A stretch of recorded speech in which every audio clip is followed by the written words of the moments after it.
I'd like to call to order the, are you going to go deaf this year? That was loud. I'd like to call to order the meeting of the City Council, Monday, August 26th. And I would like Mr. Bodenhammer. It's actually the 20th. Pardon? It's the 20th. It is? It is? Oh, there it is. It's the 20th. I'm so sorry. Okay, and thank you so much. So I'd like to ask if Mr. Bodenhammer is here, if he would lead us in the pledge. And you can step to the podium. This is a great way for people to get to know you. And possibly from our Visitors Bureau next time, he can open up the meeting. Thank you. Wonderful. Thank you, Mayor. I don't know exactly how this goes, but please begin the pledge with me. I pledge allegiance To the flag of the United States of America and to the republic for which it stands, one nation, under God, indivisible, with liberty and justice for all. Thank you, Mr. Bodenhammer. So I'd like a roll call, please. Vice Mayor Harrington, Present. Councilmember Edwards, Here. Councilmember Cook, here. Councilmember Henley, Here. Mayor Agramonte. Here. Thank you. And I believe we had a study session, so it was public, so there's no reason to do any reporting out. So at this point, I'd like to know if we could have approval of the agenda, please. I'll make a motion to approve the agenda. I'll second that. Could I have a roll call vote? Vice Mayor Harrington, Aye. Councilmember Edwards, Yes. Councilmember Cook, Aye. Councilmember Henley, Aye. Mayor Agramonte. Aye. Thank you. Thank you very much. And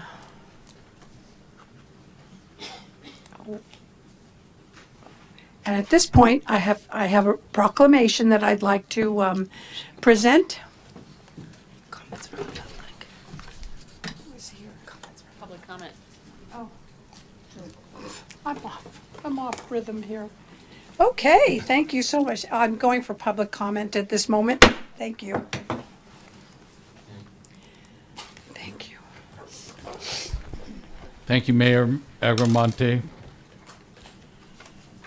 The website posted about a city council candidate with pictures, interviews with alleged friends, neighbors, roommates, and provocative pictures shows that the worst kind of negative campaigning has insinuated itself into this election.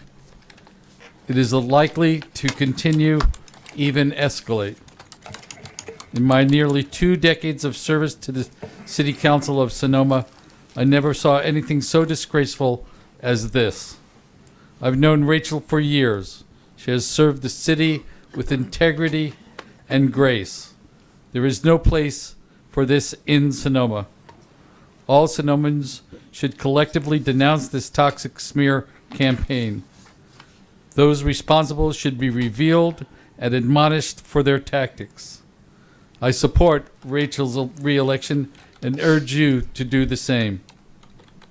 This is of great concern to all of us in this community and is undermining the democratic process as well as outright misogyny.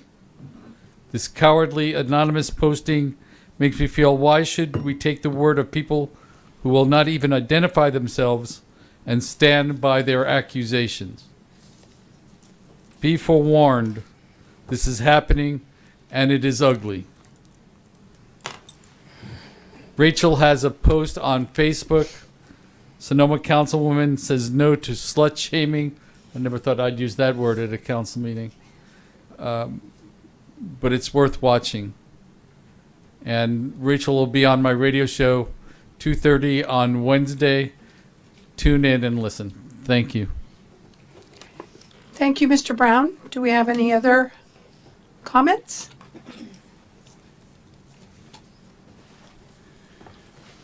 Jerry Schimmel, 346 Las Casitas Court. Mayor Agramonte, council members. Some 5 years ago, I think,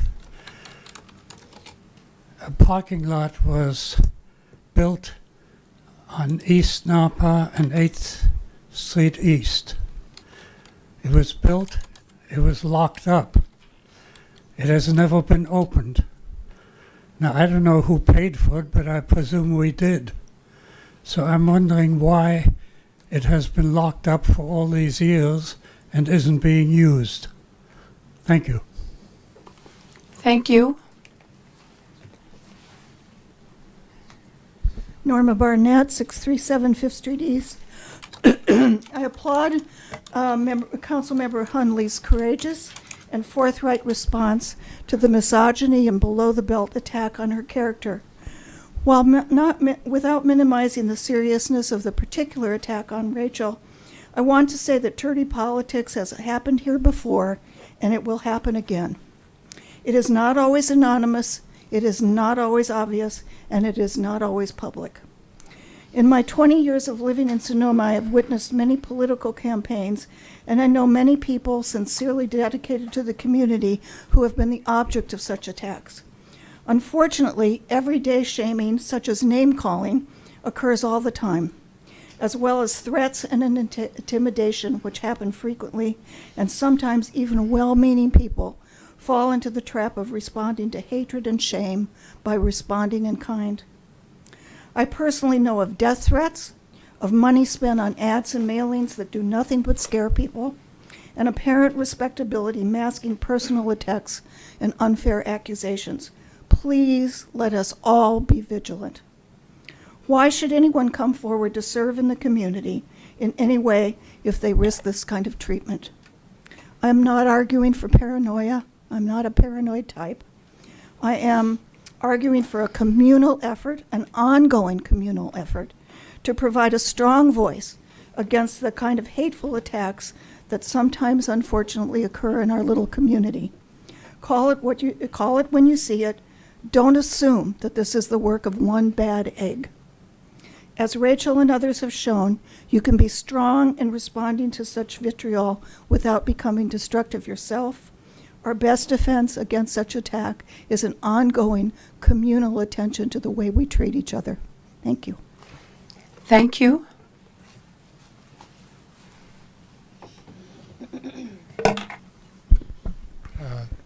Logan Harvey, 578 Estimadera Drive. As a candidate in this election, I'd also like to condemn the attacks and the attempt to kick Rachel out of the race or get her to resign. I respect that she's stood resolute and strong and will be running in this race. I hope that this is a clean one and that we can move forward and run a race that's respectable and that represents the community that we're all hoping to represent. I think each and every one of you are great service members to the community. I think that you care deeply about Sonoma. And I think that when attacks on women running for office, attacks on how they choose to dress or how they choose to show their identity is really unbecoming of this community, and it's not what this community is generally representative of. And I appreciate all of your service to this community, and I look forward to a clean race without any more personal attacks. Thank you, Mr. Harvey. Is there anyone else who would like to step up and speak? Seeing no one approach the podium, I will close this public session. Be careful, Amy.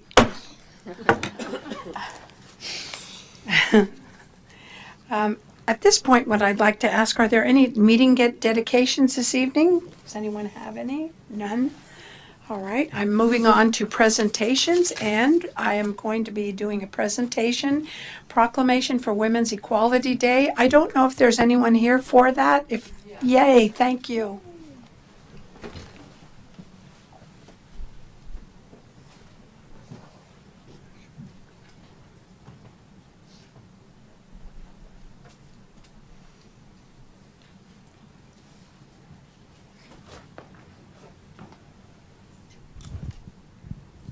Thank you very much. Thank you very much for stepping forward. City of Sonoma proclamation proclaiming August 26, 2018 as Women's Equality Day in the City of Sonoma. Whereas on August 26, 2018, we mark the 98th anniversary of the enactment of the 19th Amendment to the United States Constitution, which secured the right to vote for women. And whereas In 1976, the Sonoma County Board of Supervisors established one of the first commissions on the status of women in the state of California, with the purpose of promoting equal rights, opportunities that enhance the quality of life for all women and girls, and addressing issues of discrimination and prejudice that negatively affect women in Sonoma County. And whereas women now constitute nearly 50% of our workforce, the majority of the students in our colleges and graduate schools, and an increasing number of primary breadwinners. And whereas even in the gains women have made, work remains to be done in many areas, and especially regarding equal pay for equal work.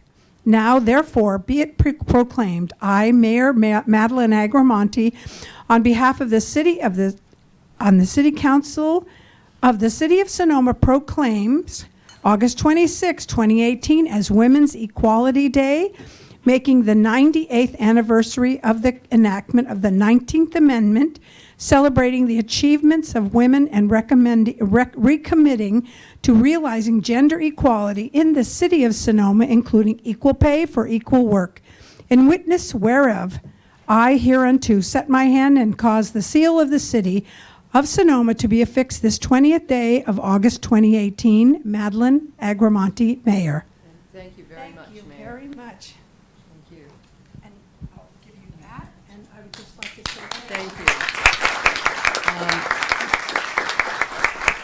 My name is Joanne Brown. I live here in Sonoma, and this is on behalf of the Commission countywide. I'm particularly pleased to be here and to receive this proclamation from the city in which I live, because Sonoma came out as the first city last year to make this proclamation, followed by the county and one other city, and now we are again the lead of 6 cities that are issuing the same proclamation. So again, Sonoma takes the lead in women's leadership and women's equity. So thank you. thank you, thank you, thank you very much. Thank you.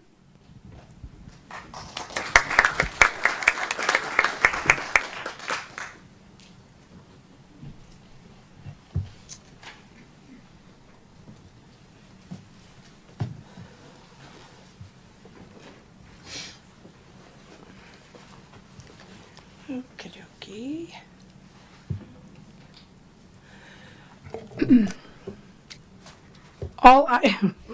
All items listed on the consent calendar are considered to be routine and will be acted upon by a single motion.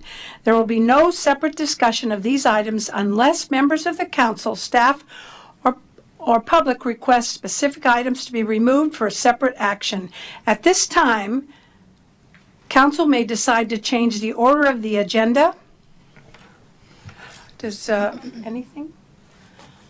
No. So no changes, no anything. So could I have then a approval of? Oh, and at this point, go out. Did you have something? So I'd like to open this up to the public. Seeing no one, nobody wants to speak tonight. Seeing no one rise, could you, I would like to close the public session.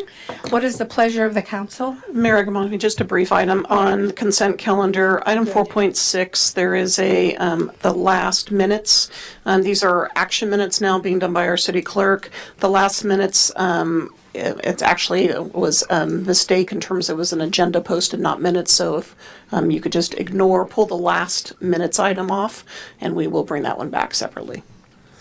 You want to pull 4.6? No, I just want to pull the last minutes, Oh. the special meeting minutes from 8/6/18. And the rest of them can be approved. I'll make a motion to approve the consent calendar items 4.1, 4.2, 4.3, 4.4, 4.5, and 4.6 with the exception of item special meeting minutes August 6, 2018. I'll second. Roll call, please. Vice Mayor Harrington, Aye. Councilmember Edwards, Yes. Councilmember Cook, Aye. Councilmember Henley, Aye. Mayor Agramonte. Aye. Motion carries unanimously. Thank you. With the city, does the city manager Okay. for minutes of special meeting 8/6/18? Thank you.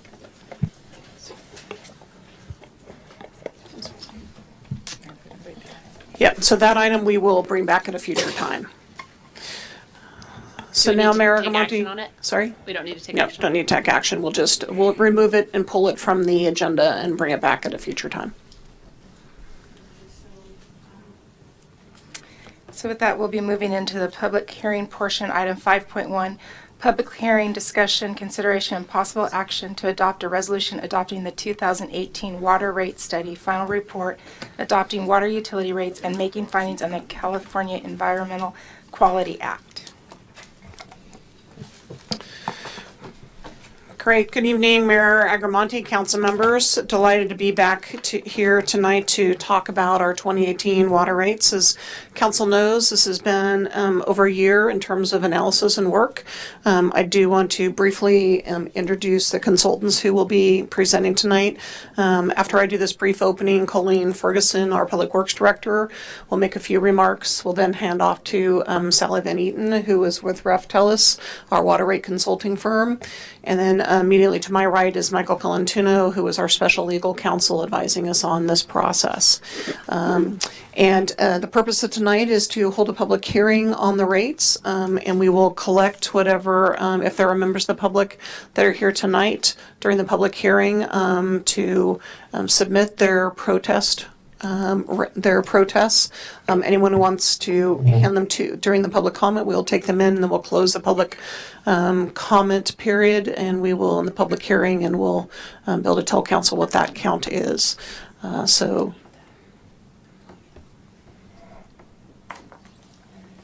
technical difficulty here, just one moment. So while those are going on, may I ask a question? There's a note that's scary. Please be careful. This mic cuts everyone off. What does that mean? Certainly not me. It doesn't mean, I think it means when you turn your mic on, no one else's mic works. oh.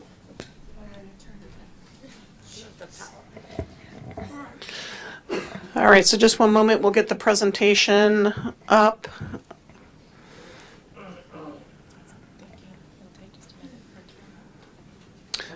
All right. There we go. All right, so we're going to lead off with Colleen Ferguson, our Public Works Director. Greetings, Mayor Agramonte, council members. It's a pleasure to be here tonight to talk about the city's water utility rates. And I'm not sure how to advance the presentation. Okay, perfect. All right. So, as you know, everybody needs water. Our residents, visitors, and businesses here in Sonoma need count on the city to deliver high-quality, reliable water for a variety of needs, indoor use, of course, also outdoor irrigation and fire protection. And you know, the water rates cover the direct cost of purchasing and delivering water to the city's customers. The water rates also cover the costs of establishing prudent financial reserves for the water utility, as you just discussed, design and construction of capital projects, and indirect costs for the water utility, like legal, administration, financial services, and property services, like use of the corporation yard that the city provides to the water utility. And the water rates, of course, cover the city's ongoing costs of operation, maintenance, repair, and improvement of the city's water system. It includes water storage tanks, pumps, groundwater wells, and water treatment equipment, water pipelines, fire hydrants, water meters. And as each component of this system reaches the end of its useful life, the water rates cover the cost of replacing and upgrading these components so the city can continue to serve safe and reliable water into the future. And while it's easy to turn on the tap and enjoy the city's water, a lot of complex engineering work goes on behind the scenes to keep that water flowing reliably into the city's water system now and in the future. So in February, the City Council approved the Water Master Plan update, which provided a detailed technical analysis of the age and performance of the city's water system. It evaluated the need for future repairs or upgrades and identified proposed water system improvement projects tailored to achieve the objectives of supply reliability, city well resilience, public safety, and cost-effective renewal and replacement. The estimated cost associated with these repair and upgrade projects for the next 5 years totaled $11 million in the Water Master Plan. This Water Master Plan really provides the city with a roadmap for responsible management of our water system. And then in January 2018, the city hired Raftellus to prepare a detailed 2018 water rate study. And so Sally Van Etten with Raftellus will continue the presentation. Good evening, Mayor Agramonte and council members. It's a pleasure to be with you again tonight. Sit on. I think this is the first time we've ever been here during daylight hours. In general, we do this at 10 p.m., I think. Good point. If anyone, it doesn't sound to me like the volume is high enough, but if it's fine with everyone. Doesn't look like your mic is like as live. Is it red? I'm glad they can hear you. Okay. Okay. Well, again, thank you. Shall I try it now? There you go. There it goes. Much better. Thank you. I was looking up there. Okay. Let's launch into it. Where are we? As you know, it's been quite a journey. I've presented before you for a number of sessions. They are also documented on the city website. We've looked at a number of things: the rate setting framework, the financial plan, the fascinating details of cost of service and rate design. And we are now at the final rate adoption stage. We completed a report in late June, a Prop 218 notice with the required 45-day mailing was prepared and mailed. And we are now at August 20th, which is the culmination of this process, with the public hearing and potentially the rate adoption.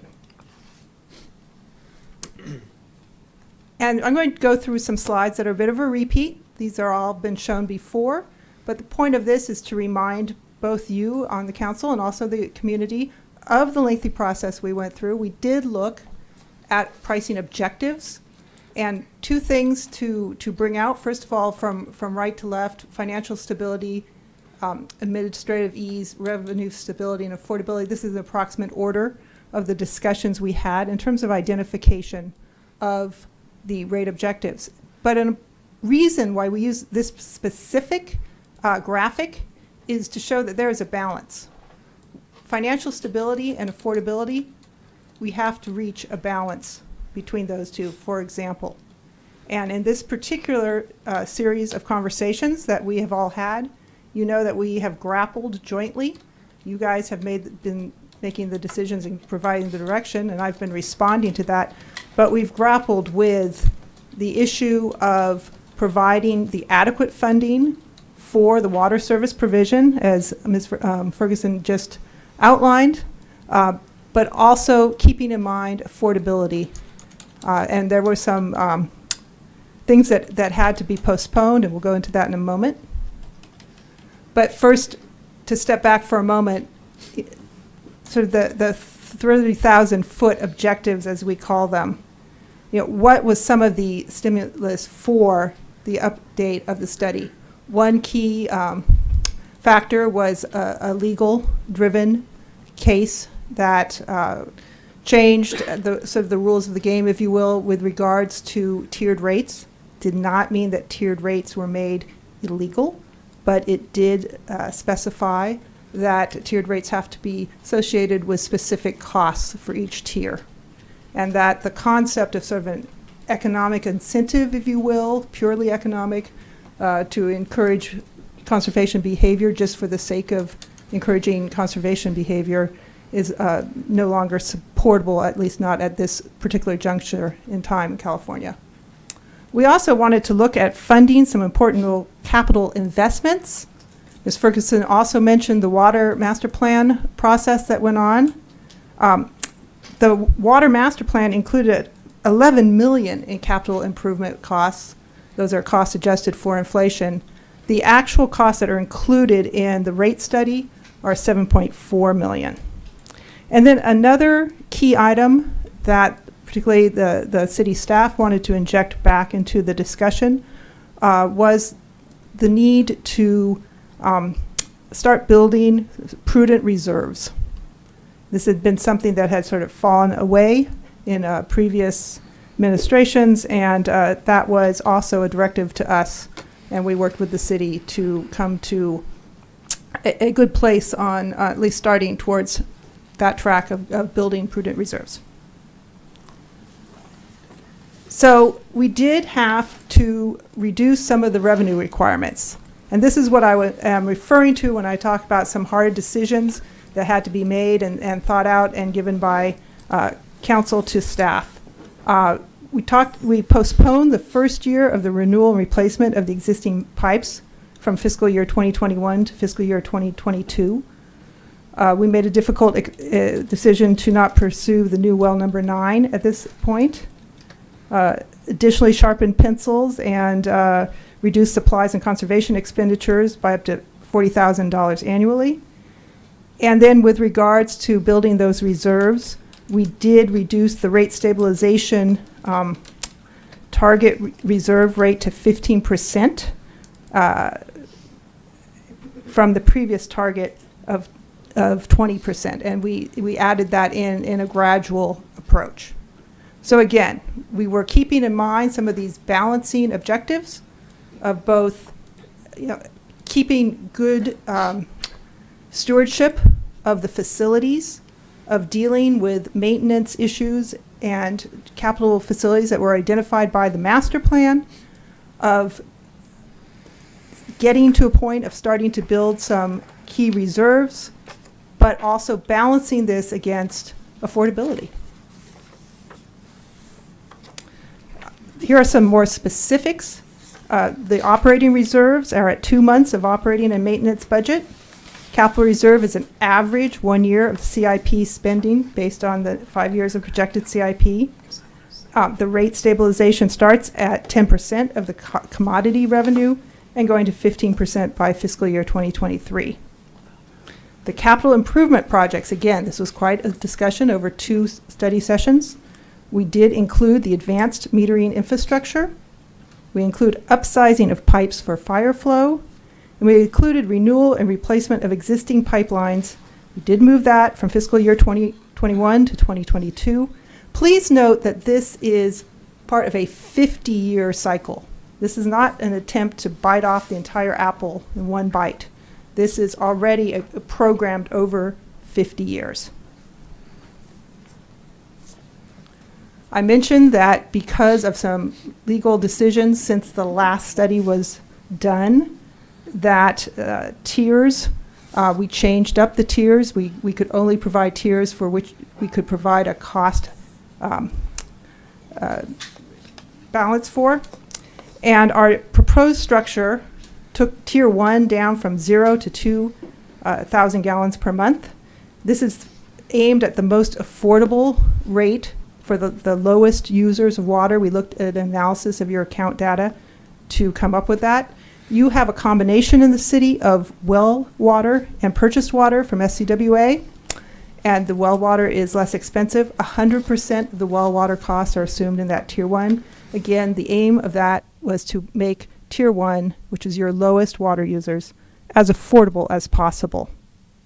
The next tier break was set at between 2,000 and 7,000 gallons per month, and this tier break was set to top out at the average single-family residential use. Beyond 7,000 gallons per month is all use above average. That's our third tier. And you can see this is a decrease in the number of residential tiers from the prior study on the left-hand column. And because of those changes, we could not justify 4 tiers, and we stopped at the 3 that we could. Again, a bit of a repeat, but key factors affecting the financial plan: the shift away from the conservation tiers due to the changes in the law. There's an unfortunate increase to lower water users when you did that math, because before you had 4 tiers and you were charging a lot in the highest tier. The costs unfortunately get pushed down after this legal decision. There is a 6% projected annual water purchase cost increase. This is from Sonoma Water. We had a presentation by Ms. Lynn Roselli, one of the earlier presentations describing this increase. and it was assumed that that increase would go forward for all the 5 years of the study. I mentioned a $7.4 million total approximately of the capital improvements. That's an average of 1.5 approximately per year through fiscal year 2023. We started creating reserves per the policy objectives. We also include other basic inflations in our operating and maintenance budget of 3%. So, after completing months of analysis and some back and forth, we did come up with the proposed revenue adjustment, which we did discuss with City Council. And our proposed adjustments, the first increment of that is a 3.5% adjustment. That would be the first one coming, and it would be effective if passed tonight at September 1st, 2018. There was also a change in the desire to make the implementation of the water rates match the fiscal year. That was something that was also achieved by changing the timing. Future increases would then be in line with the fiscal year starting on July 1st. And based on the revenue requirements of the financial plan, including the capital improvements and the reserve policy and the cost increase assumptions, we're looking at 7.5% increase per year. I want to emphasize that individual bill increases will vary by customer class and the amount of water use. This was an expense summary. The point of this is to show the different major categories. You can see that operating expenses is the highest category in many of the years, close to capital spending, especially in fiscal year 2021. The next largest amount is water purchases. Then there's transfers and debt service. There is some existing debt service that is being paid off. There's also some proposed debt in the financial plan. The point of that is to spread the cost of some of the capital projects over a longer period of time with some debt funding. This is another way of looking at it. It's a graphic way. The point again of this is to show that the proposed revenue from the proposed rates will meet the various costs that are planned under this financial plan.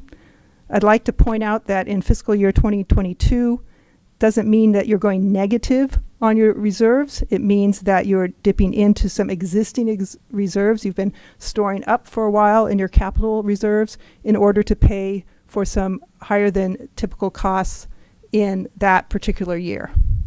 Again, part of the reason why you look at a longer period of time is so that you can do some of this planning ahead, some saving in reserves, and it's not just a year by year event. It shows some thought in going forwards with the idea of smoothing out increases quite often.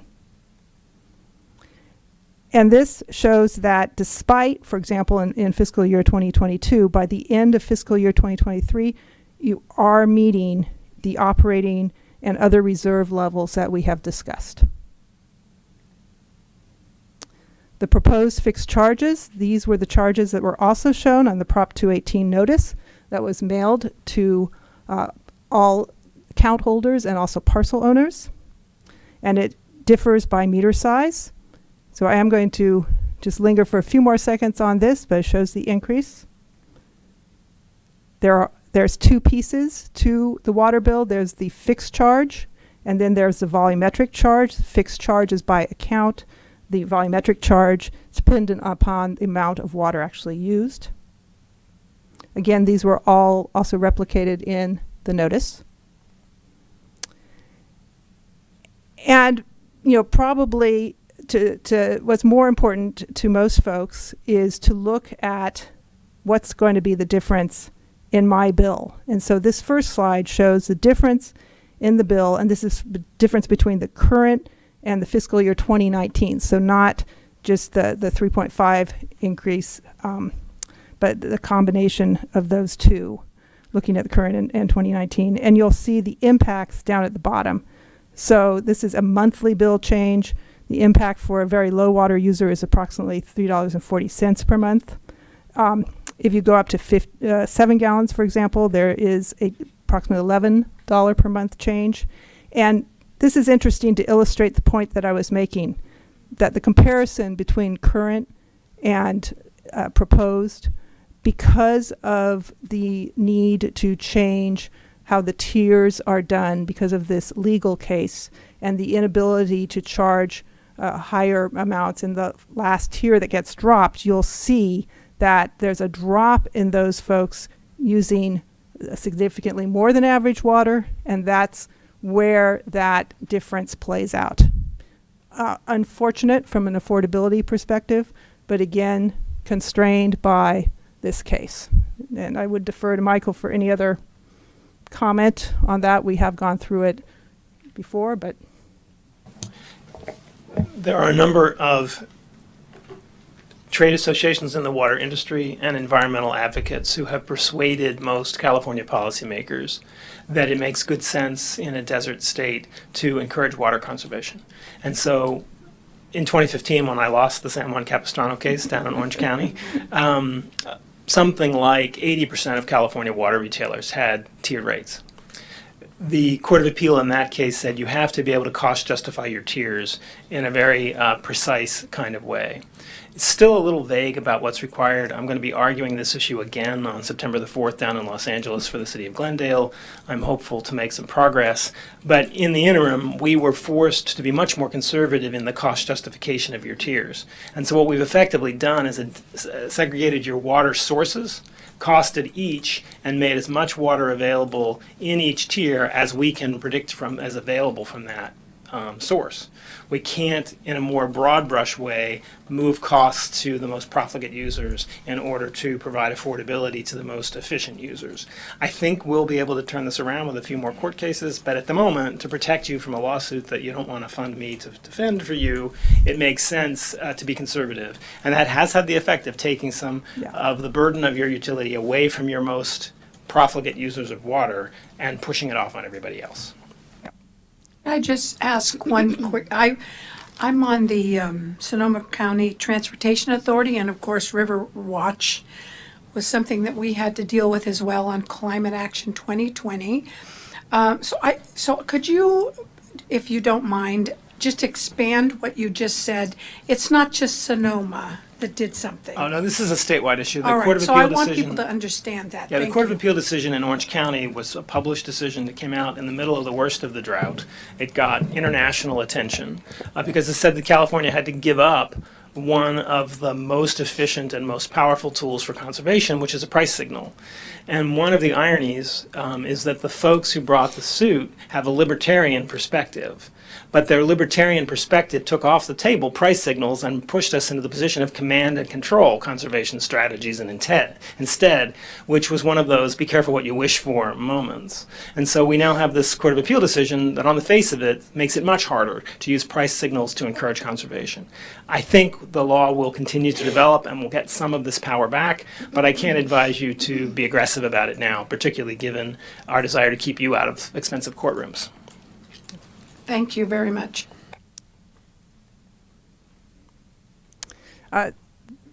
In order to be clear, that I showed you the first slide was only going through the 3.5% increase.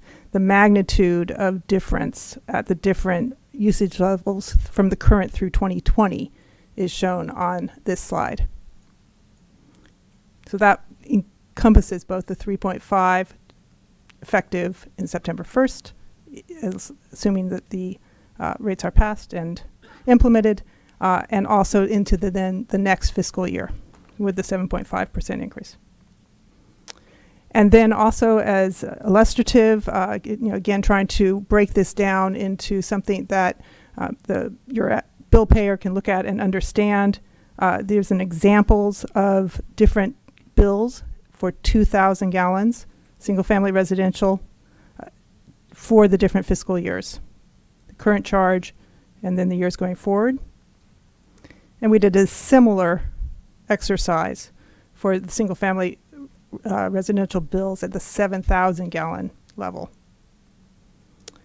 And this again is a repeat slide, but this is a slide that we did several months ago showing a comp between several of the different local agencies assuming a 5/8 inch meter for that meter charge and 7,000 gallons of usage. And with that, I'm certainly available for more questions as needed, but I'd like to hand this back to Colleen for this portion. Actually, I'll take this piece. Thank you, Sally. So, Council, like before, so our process here tonight will be to hold a public hearing. We would like to, at the close of that public hearing, we will accept any, we have some protests that have already come in.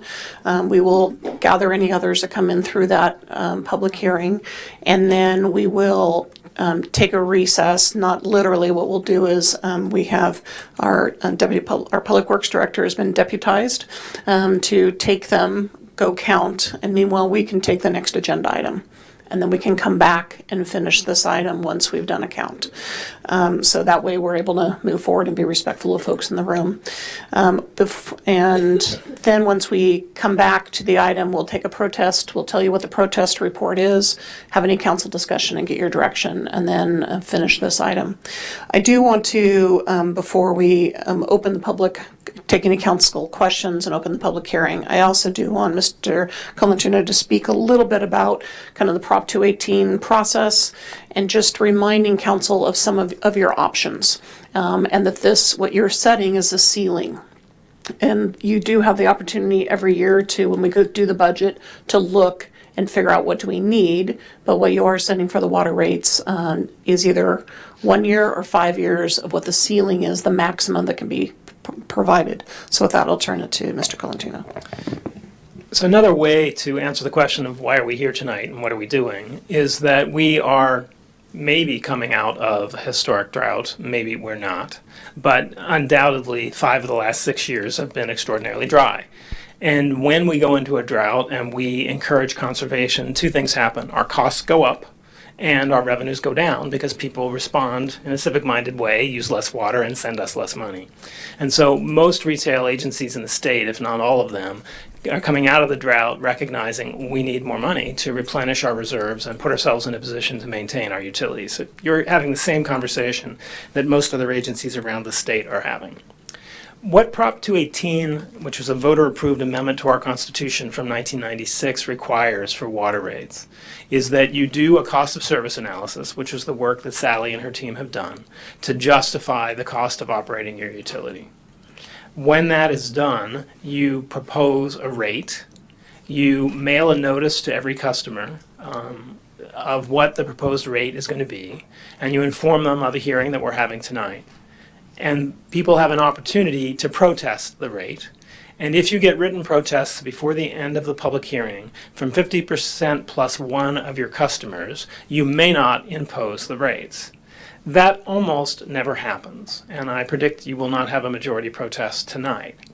And the reason that almost never happens is we don't get majority participation in public life, much less all on one side of the question in writing and in 45 days.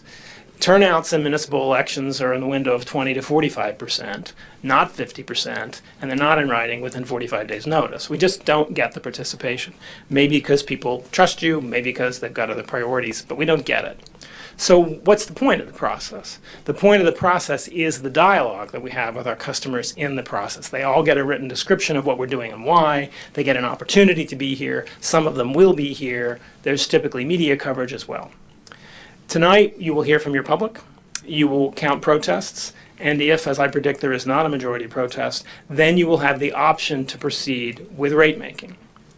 The rates you gave notice of set the ceiling on your rate making power for the next 5 years. They include the rate proposal that has built into it cost inflation predictions. So you're not giving yourself CPI authority on top of that. You don't need it. It's built into the rate structure. But you are giving yourself the authority to pass through to your customers without a further hearing of this type any increases above 6% that the Sonoma County Water Agency imposes on you. So if your water gets more expensive, you can pass that cost through to your customers because you really have no alternative without another hearing. This process has to be done every 10 years. If you have public agency customers, like an elementary school, and we all do. You can't charge a public agency customer without a COSA that's at least 10 years old, 10 years or less. you can't raise rates even with pass-through authority after 5 years. So typically we do a study every 5 years, and the study has a 5-year horizon. But this whole 218 process merely sets a ceiling on your rate-making authority. It does not make rates for you. You then make rates, and you could theoretically adopt 5 years worth of rates and revisit them during that 5 years, or you could adopt 1 year's worth of rates. And if you don't use all of that authority this year, you can revisit it next year. And if you use all of your first year's authority, you might make a different decision next year. So you're setting a ceiling based on the notice that went out, a ceiling you will live with for 5 years, but you'll make rates within that ceiling during that time. And unless there are questions, I think that's all I've got to describe the process. Are there any questions from the council? How many customers do we have? 4,300? Okay. How much? 4,300. So 4,300 notices went out, and there would have to be 50% of 4,300 to have a Correct. successful protest. I can count the number of successful protests in California in 20 years on one hand. Oh, well, I'm all for people protesting things that they think are unfair, and I don't have a problem with it. And if people think it's unfair, I hope that they did send in their protests. The dialogue is valuable even if you don't get a majority protest. No, I think it's actually a good system, and there's probably some other systems that could use a similar check. So. So earlier in the meeting, we had adjusted an expected payment related to the GSA from, and I think it's going to amount to a $75,000 a year savings, and I think that's from the water agency, correct? So when something like that happens, does that affect our numbers, or do we, the way that we're operating now, which is far more sophisticated than it was in our old system, when something like that happens, we can go through and adjust and see what actually the needed rate would be? The cost of service analysis does not commit you to how you're going to operate your utility. So, for example, there's a pay-as-you-go assumption that you're going to build some capital out of rates, and there's a debt assumption that you're going to borrow some money. You don't have to do either of those things. You can do either, both, or neither. Once you set the rate, you still get the responsibility of running your utility in an intelligent way. You just have to make good faith estimates, and the only thing we know about our estimates is they will be wrong. All predictions of the future are wrong. We just know whether they're wrong high, wrong low, or wrong how. And so specifically, Councilmember Hunley, the item you're speaking of, yes, we've been contributing about $97,000 for the Groundwater Sustainability Agency as helping that kind of get off the ground. There is a discussion, and I think it'll be resolved probably in the next 60 days or so, to basically reduce our payment and a restructuring of the payments by some of the public agencies. And ours will go from $97,000 to $25,000 over the next 3 years. And so if that is approved, and if you look at that within our rate structure, that basically would allow council, when you look at rates in the future and actually are putting them in and deciding, that's probably could be about 0.5%. So that's one of the things, again, you know, you're setting rates, let's say you set rates for 5 years, but we come to budget next year and you're looking at things and we say to you, the GSA, you know, we had budgeted 97, it's only coming at 25. Here's where we are overall, and maybe something else is higher, something else is lower, but then we say, you know, this is where we'd recommend, but you would have an opportunity to potentially set the rate lower than that ceiling because that ceiling was higher based on that higher assumption. So it doesn't feel that likely, but that might happen. But would there be other circumstances that might cause a lower ceiling? Your ceiling is what your notice said. The rates you make will be the judgment you make tonight and the judgments you make over the next 5 years.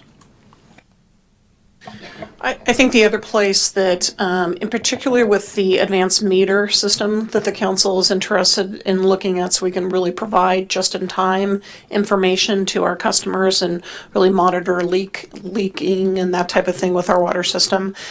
Though that's a place that we have made a rough estimate of what we think it's going to cost. Over the next 18 months, we will refine that and we'll have a better sense, and maybe that ends up being higher, maybe it ends up being lower. But that's, you know, any large capital project, that is a place that the numbers could change. Thank you. Are there any questions from anyone here on the City Council? None? Thank you. Then I'm going to take it out to the public for comments.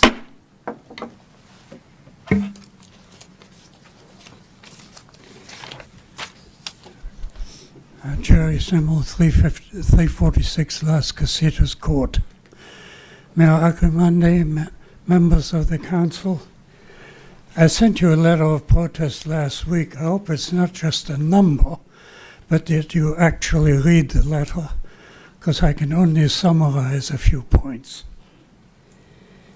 In 2012, as Councilman David Cook will recall, the council unanimously rejected the then proposed water rates, feeling that more information and due diligence was needed to look for alternative cost controls, examine the high fixed versus usage fees, and question the annual increases by the county water agency. Unfortunately, none of this was done before the current schedule of rates was imposed in 2014. I have repeatedly gone before the Board of Supervisors and have written to Supervisor Gordon to urge them to exert greater control over the water agency budget and expenditures. But they continue to rubber stamp these year after year, even after it was reported that employees with agency credit cards were spending about $1 million per year without proper cost controls. It is cities who are the county water customers, cities like Sonoma's, who ought to be going to the supervisors and raising these concerns and hold the supervisors responsible. There's also the question of Sonoma's transfer of funds from the Water Enterprise Fund for other purposes, while deferring maintenance work on our water infrastructure. This has also never been explained. There are too many unanswered questions. The council has had little time to study the 70-page water rate study report received less than 2 months ago. But that report seems to have been written backwards, with numerous assumptions made and figures plugged in to provide a basis for the proposed high water increases.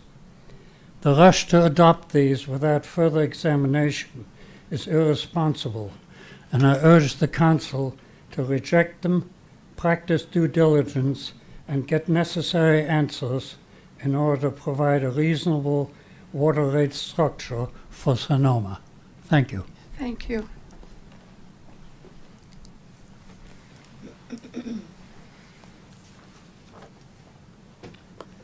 Hi, I'm Vicki Sharnico at 2399 Thornsbury Road, and I'm going to take up the subject of a majority protest. I'm in Zone 2, and I'm here on the behalf of more than half of the residents of Zone 2. Zone 2 is Thornsbury Road and some of Level Valley Road, and it's been proposed that we get what's called an elevation surcharge. And we have several reasons. We have a letter, and we have basically a signed letter by 30 people out of the 51 in that zone protesting this surcharge. Our reasons for protesting it are mostly we haven't seen any economic justification for it. For there to be any basis, it would have to be shown that the operating and maintenance costs in our zone are much higher than Zone 2 or Zone 3. The use of the term elevation, we are in Zone 2. If you look at Zone 3, it looks to me very similar, and I've walked both zones to some degree, and the elevations of the homes in Zone 3 are in many cases higher than those in Zone 2. In any case, the elevation of the homes in Zone 2 are 75–80% less than maybe 100 feet or even less above the lowest place in Sonoma. So basically, we don't see a qualitative justification for this charge. We don't see an economic justification. And 30 of us out of the 51 addresses that we pulled from the report protest this surcharge and ask that it be rescinded. May I ask your last name again? Yeah, it's Sharnico. It's a SCHARNIKOW. Thank you. Thank you. Is there anyone else?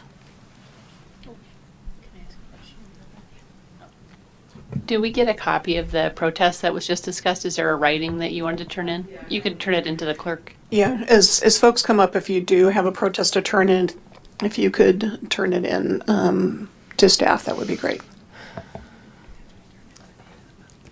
I want to speak kindly to the City Council and to you, Mayor Argamonte. And I'm also Thornsbury. And your name? I am Bill White, and I live on Thornsbury Road. And for the reasons expressed earlier, I also would like to see these water rates held off until further review could be accomplished. That's in general. But I've written a letter from my heart concerning this, and I'd like to read it. I am writing this letter to protest the new proposed water rates that are planned. I object to the new 3-tier rate structure, and I was hoping the Water Department would return to a flat rate fee so everyone would be paying the same rate for their water usage. I don't feel it's fair for Tier 3 users to subsidize Tier 1 and Tier 2 users so they can pay less for their water usage. I live on Thornsbury Road outside of the city limits. My wife and I have lived here for 31 years and have raised our 5 children here. We were never water wasters, but with 7 people in our family, we did consume more water than most families. During these 31 years, we were paying a 15% surcharge, along with our neighbors, now totaling 52 families, that other customers living on the valley floor did not have to pay. Because of legal changes and threats of possible lawsuits, the Water Department is doing away with this illegal surcharge, only to replace it with a more costly elevation fee to our 52 families on Thornsbury Road. This seems like a funny way of saying we're sorry for overcharging you for 31 years. This new elevation fee will start at $1.78 and rise over 5 years to $2.40 per 1,000 gallons used. I object to this fee without knowing yet how much it will really cost the Water Department to pump the water up to the Wood Valley water tank so it can gravity feed back down to our 52 homes and numerous fire hydrants on our road. Your argument that city customers should not have to absorb these extra costs to provide our 52 homes with water may be true, but at the same time, the new 3-tier system actually does the same thing. It makes others pay so others can have it cheaper. It charges higher rates to some so others benefit from lower rates. I'd also like to remind you that the fire hydrants that line Thornsbury Road so abundantly are not just to protect our homes, but they were instrumental in providing water to fight the fires on Wood Valley Road and Love Valley Road up to the Loop. I'm sorry, Mr. Wright. Your time is up. Okay. Thank you so much.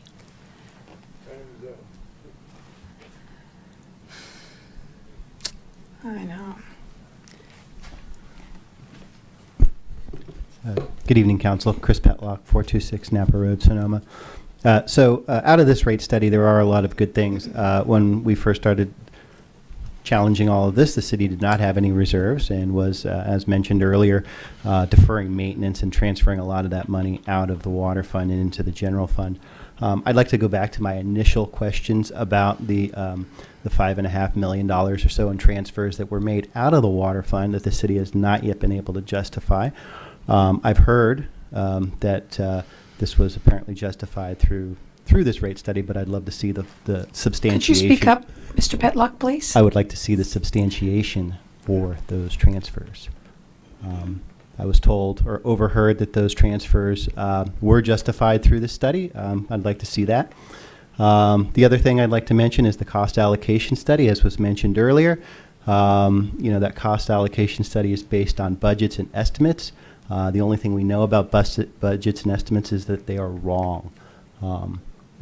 Sure we can get close, but the city has not done The city has really changed a lot in this last year. When this last budget was done, we saw several departments see their departmental budgets double or more.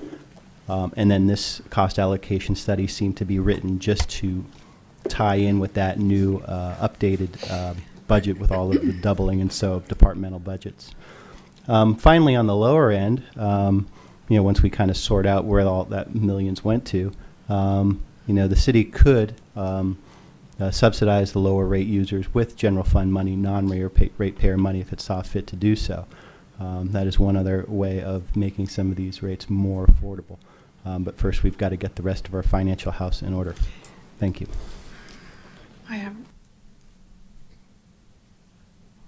Thank you. Are there any others who would like to speak?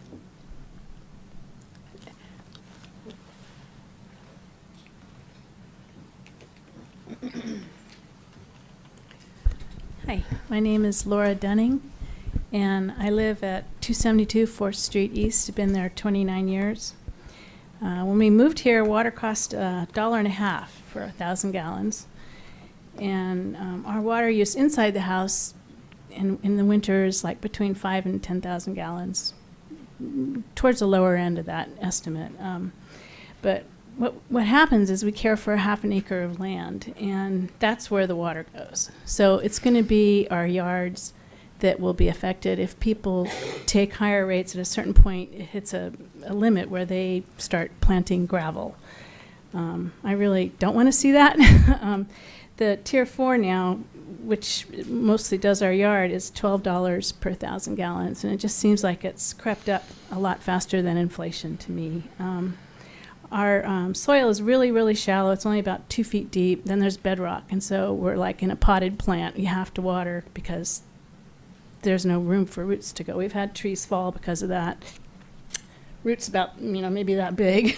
They start to push up. Anyway, we've done a lot to change our landscaping, taken out lawns, put in drought things, drip systems, and the water price keeps going up. So now we're doing what we call chainsaw gardening.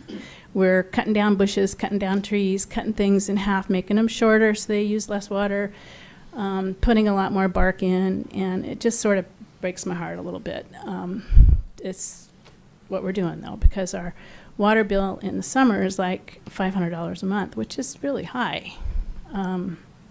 So anyway, and then I heard the stuff like with Chris Petlock talking about over $5 million of excess money that was like collected and then wasn't needed to deliver water, and I'm kind of curious about that. How do we collect that much money in 5 years and still have to pay more? So, and then we're also paying about 20% more than some friends in Pleasant Hill, and that seems odd too. If other people pay, if it's off. Anyway, we depend on you to make decisions for us, and I'm running out of time and I'm getting flustered. Okay, I hope that you consider a year-by-year analysis of what we really need and what capital improvements are really needed, and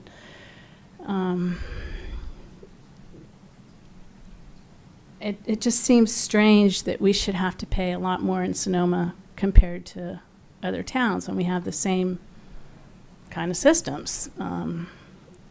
So I skipped some of my stuff. I wasn't as organized as I thought I'd be. Anyway, I'm just a little worried that we're going to end up with a lot of gravel and bark and cactus in town. So, Thank you, Ms. Denning. Do we have anyone else who would like to approach? Since I did not use my full time, I want to just clarify one point. Ma'am, I'm sorry, I can't do that. Oh, okay. Thank you very much. Is there anyone else who would like to approach? Hi, my name is John Dunning, and I also live at 272 4th Street East, and I have some thoughts on the capital equipment budget. 3/4 of it is for replacing water pipes, and I think. And that's okay, but if you look at something you may be more familiar with, at a roof, you don't replace a roof until the end of its service life, not partway through it. And a lot of this proposes replacing water pipes well before they're into their service life. a problem is that the water pipe makeup, just like a roof, changes. The roofs have been 25 years, 35 years, now they're 50 or more. So if we actually wait till the end of the service life and then replace the pipe, we're going to put in superior pipes. And that to me is a plus. So I would hold off on this replacement until the pipes actually are near wearing out. Fire suppression benefits argue for upsizing the pipes because they'll provide larger flow rates, and this is all to the good. But instead, if you simply raise the water pressure, you also increase the flow rates. And higher pressure simply means higher flow. Now, our water engineers have already raised the flow rates in my zone, and the increase in flow is dramatic. And it's much less costly, and there are no torn up streets. So I conclude our water people are pretty smart, and our public works people are pretty smart, and they can save us money. And you've already, I think, gone after this, the extra city well. It sounds nice to have an additional well for an emergency, and I like the idea of water independence. I grew up on a well, but still, that's why we have the large storage tanks, and they provide some backup, and that's our primary supply. So I would look pretty carefully at drilling more wells and asking what will they really economically do for us. Well, thank you very much. Thank you, Mr. Denning.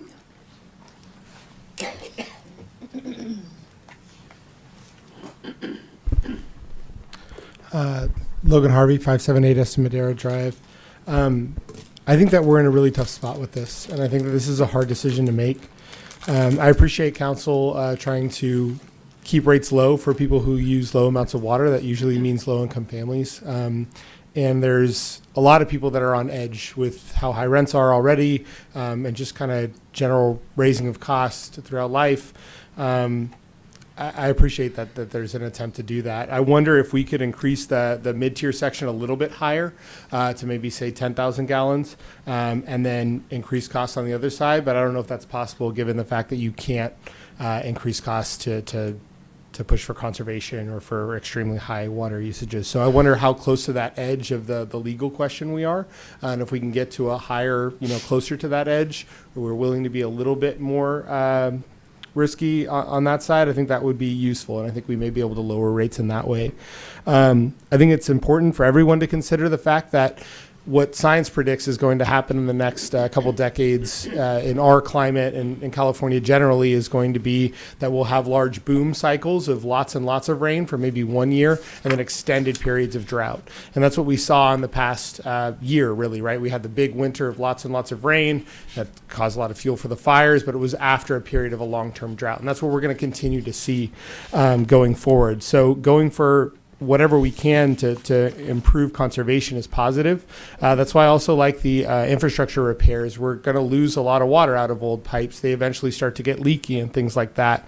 I do agree with the gentleman that maybe we need to substantiate those a little bit more and explain why these pipes are required. The more information that the public has, whether or not they choose to consume it is another question, but the more information that they have, the more understanding they can be about these public rates. And so having some sort of a public service announcements, making people understand this, making people understand the lawsuit that's affecting water rates is really important, and the city should go that direction. I also think Mr. Petlick's question about $5.6 million needs to be directly addressed by council and discussed, and so we can get to the bottom of that issue and really understand what's what. Because it is a serious allegation, and we need to know exactly what's going on. And that pretty much concludes my comments. I appreciate your time. Thank you. Thank you, Mr. Harvey. Is there anyone else who would like to step forward to the podium? Having none, I will close the public session. Last call. I've had people jump up. Thank you. I'm going to close the public session right now. So do I have any? I have some questions. Of course, I've made some notes. May I run through them for you? Because I think you might feel it's appropriate, or do you want me to wait? I think we were all kind of gathering some notes, so I think we can try to answer them. Maybe if there's something we Thank you. don't get, council can remind us. So let's, I think maybe let's start with some of the technical questions. So Sally, do you want to maybe speak to the issue of the elevation and how that analysis was done? Yes, that was done with going to the Public Works Department and zeroing down on the actual pumping costs that were associated with the elevation in that zone, and it is documented in the report. So these were, do you want to elaborate a little more, please, Colleen? The records that we provided to Raftellus was really just the PG&E power cost, the direct cost to the city to pump the water up the hill in Zone 2. So the capital cost of maintaining the tanks and the lines and serving from the tanks and the lines is absorbed into your general budget. The zone charge simply recovers the pumping cost. That's correct. The marginal pumping cost. Go ahead. And the tank only serves people in Zone 2? It doesn't serve anybody else? The reason the tank is there is only to serve Zone 2. And can that data be shared with the neighbors that live there who don't feel they have sufficient information about why those costs are being passed on to them? I'm happy to share whatever information the council wants us to share in any way you want us to share it. I don't know what format it's in, so whatever was there was a statement made that there wasn't information provided to them, or they did not have sufficient information to be able to believe that the rates were fair. That's what I heard. I think for the 30 homeowners that have submitted, we would be happy to put together a kind of not just kind of a summary, but also some of the data in terms of, what it does cost us for electricity. Again, we did look carefully at this and what was the fairest way in terms of looking at doing an elevation charge and who should be assessed based on really where the costs were. So we can put together a summary and provide that information back to those neighbors. Just another comment on that. Any costs that the city water utility is incurring on behalf of those Zone 2 customers that aren't put on the Zone 2 customers' bills are going to put on everyone else's bills. Yeah, I understand. So then, Department of Public Works, could I ask, what is the relationship? I don't understand how it evolved, and I might be wrong from what I heard, from surcharges to elevation. The city's rate structure, like many cities that have out-of-city customers, included a 25%, I believe. It was 15%. 15, so you guys were giving them a break. It's 25 to 50% in other places. Surcharge on folks outside the city. The rationale for those out-of-city charges was the city's water utility benefited from the taxes that folks in town paid, and people outside of town didn't pay those taxes, and therefore they should contribute. That was legal and common until Prop 218 was adopted in 1996, and it didn't become completely clear that you couldn't do it until a couple of years later. And Pasadena is just settling the case involving their 50% out of service area charge. So one of the things we're fixing in this rate making is eliminating that out of city service charge. Thank you. Thank you very much. I think there were a couple of questions on 50-year pipes, and are we replacing pipes early, and what is that situation? So, Colleen, maybe, and/or Sally. Sure. If you look at the condition of water pipes nationwide, the city or the city's in the same place as water systems throughout the nation, where there's been underinvestment in our infrastructure, and our infrastructure is just getting older. Sonoma's a historic community. The water system, some parts of it, were built in Vallejo's time, and as the pipes age, the right time to replace them is before that pipe that's under pressure under the city streets actually bursts and causes all the damage that's associated with the streets and everything around the water pipe. I don't know if you've ever seen a water pipe burst. It can be really dramatic, and it does a lot of damage when that happens. And that's just the damage to everything around it and the flooding that may occur on people's private property in the vicinity and all that. But then everybody else that's on city water in that vicinity, whether it's, you know, someone trying to get their kid to school that day, or somebody getting ready for their wedding, or somebody for the vacation they've saved up for years to the beautiful city of Sonoma, and their hotel has no water. There's all kinds of consequences to the city of water mains bursting.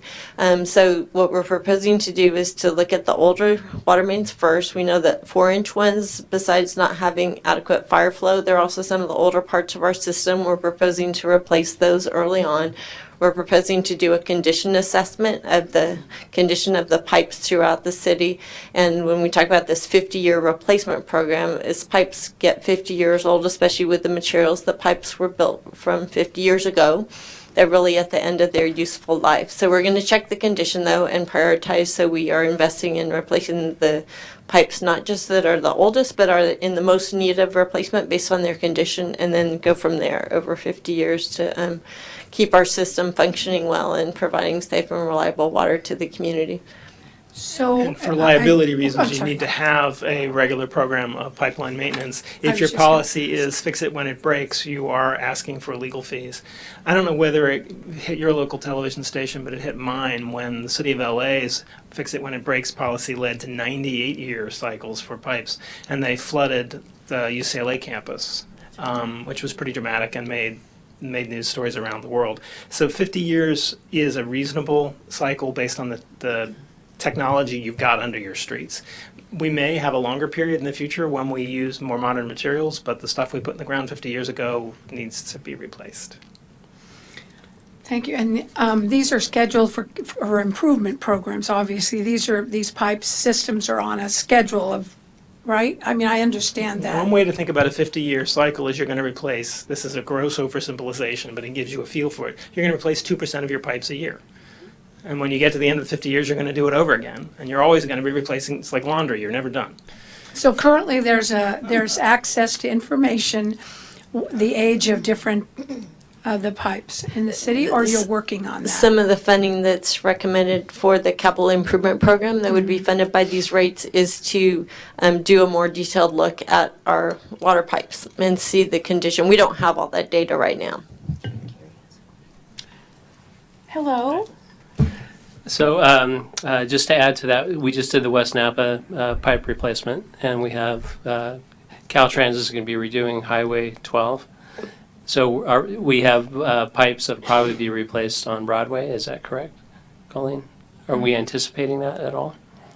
I don't think we have 4-inch pipes on Broadway, and other than that, I'm not sure where the pipes on Broadway will fall in our replacement program. Part of the cost that we're looking at is when we do replace a road, we want to make sure we do those pipes before we replace the road. Otherwise, we put a new road in and then we replace the pipes. We've got to stay ahead of that, and I know that's what you guys are working on. We will certainly coordinate our underground infrastructure work with our on-the-surface infrastructure work, definitely. Yeah, I mean, I'd rather be proactive and replace things, even if it's at 35 years, if we're going to do the road, et cetera. So, thank you. Okay. Well, I'm just thinking in light of Broadway, when we've talked about laying the other pipes and doing all the things that we could possibly do at that time, you know, so that we don't have to tear the street up later. Because we only do 2% a year when they do the pipes, is it possible to also do other work at the same time? I'm just curious. And if so, what did they do? And my thought was actually that somebody was telling me that a number of cities are laying a tube so that they can later put broadband in, so that the city can have its own broadband. And I'm wondering, is that possible to, this is kind of a slow pace, 2% a year, but I'm wondering if that can be done at the same time. We can certainly look at it. It makes sense to do construction in a coordinated sort of way as opposed to individual projects, which is more costly. The only thing is that at times, you know, if we have the funding to put in fiber and that type of thing, and even if you're just putting in pipe, it's a great thing. However, sometimes there's distant issues. You can't put X utility in the ground next to Y utility, and then it's got to be wider, or you've got to dig another trench. So there are some standards that some of it seems like it would be simple to do, and sometimes maybe it may not be that cost effective. So it would have to be something we'd have to look at. And of course, the water rates wouldn't pay for anything else. Yeah, I understand. Is there any, I'm just curious, is there any common projects that are done together with the pipe replacement and water pipe replacement and other utility functions? Do you know? Well, sometimes I know, like City of Santa Rosa, where the city operates the water system and the sewer system, will often do water and sewer replacement projects at the same time. Thanks. Well, I'm glad that our city manager mentioned that, because sometimes people think it's ridiculous when you see trenches being dug. Something goes in, then they're closed, and then somebody comes behind them. And I think that makes a lot of sense that people don't understand that. It seems like it's a waste, but there are regulations for things like that. And we can't always control the folks who are cutting the trenches, if it's the phone company or the power company. So there were one more question for you, but I wanted to answer one because it's personal. Mrs. Denning, I have the most beautiful, well, maybe not as beautiful as yours, but my garden, I'm married to a retired landscaper, and we are in a huge quandary right now about what we do with that backyard. And like you, it's a big piece of property, not as plush as others, but it's a big issue because we don't want to take those things out. So I understand what you're saying, and we pay probably the high tier, and we don't know what to do. We don't water the front lawn anymore, but I understand. So I don't want you to think you came here and nobody heard you. Thank you. Well, I'm sorry. I'm sorry. I apologize. I think there was one more question that we've heard in the answer too many times about the $5 million. That's whatever. And so when you get to that, that would be great. Yes, we'll do that, but I'll let Ms. Van Eaton say if there's any other. I was making some mental notes as people were speaking as well, and I wanted to make sure to clarify again that we are actually, our rate study proposes a reduction in the number of tiers, not from the existing, and not an increase. It is not going to a uniform volumetric, but it is a reduction in the number of tiers from 4 tiers down to 3 tiers. And then also for folks who are in the higher water use, if I flip back to the slide, which I suppose I could do, that's exactly the type of customer who may be seeing a fairly substantial decrease in their bill. I'm not trying to say, everyone go out and now put a lawn back in so you can use a lot of water, but that is the ramification of the changes that were necessary to be made based on legal decisions since the last water rate study was done. That, and also the removal of the out-of-city charge. So those were my tick points that I wanted to make sure. The report is long. It is 70 pages, and it's not the most exciting reading, but it is there. So let me take a stab at the transfers. The $5.2 million number that we've heard reference to is a spreadsheet that was prepared at the beginning of this process to identify the total transfers out of the water utility over a 7-year period for all purposes. The vast majority of those dollars are entirely appropriate cost recovery of services and facilities made available to your water utility. Your water utility does not have its own finance department, it does not have its own legal department, it does not have its own city hall. It pays for a share of these shared resources. So the vast majority of those dollars were appropriate in the past, appropriate in the present, and are continued in the current COSA. But let's unpack it. First, there was recovery of your overhead. We're still doing that. There's nothing wrong with doing that. There was a franchise fee included in the transfers. Those used to be common. They're no longer authorized. The council stopped it. And although the law would have allowed you to pay only those claims made and only for 1 year, you made the decision to identify 3 years' worth of revenue and refund it. So you've done more than the law requires on the franchise fee. There are a number of pieces of property not owned by the water utility, like the cemetery as an example, the corporation yard as an example, that the water utility uses, and the water rate structure has charged them effectively rent to use those assets. We have eliminated the treatment of the corporation yard as a rentable asset, although we're recovering much of those costs through our general overhead allocation program anyway. We've stopped treating the corporation yard differently than City Hall effectively. But there are some other tank sites that are still owned by other aspects of the city and are still being leased to the water utility. We went out and found reasonable comps to make sure we were pricing that land in a reasonable way. So those have been continued at a refined and better justified. You used to charge the water utility for a portion of capital projects. At a certain level, that was sensible, because when you improve a street, you will often improve the circumstances in which the pipe is located. The pipe is much less likely to break if there's a good structural section above it. Often you will study a project to see if there can be multiple benefits and get a sewer pipe in when a water pipe is going in. And the common staff is used. But your staff made the judgment in this cost of service analysis not to do it at that level of generality anymore. Where there are specific benefits to the water utility, will cost them project by project. So that overall transfer has been eliminated. Yeah, and I think what historically has occurred is that those costs, when we were fixing a street and fixing the water pipe underneath, and those bills would come through, what the finance staff was doing was just doing a transfer at the end of the year and cleaning the books up. Now the invoice comes through, we look specifically at each invoice. What is the appropriate cost to the water fund gets charged to the water fund. What's the appropriate charge that goes to street maintenance that the general fund pays for, that goes to the general fund. So individual invoices are being looked at, and they were looked at before, but it was all just done at the end of the year as a transfer. And so now we are doing that work as we go through, and so it's no longer a transfer, it is just a basic cost and expenditure.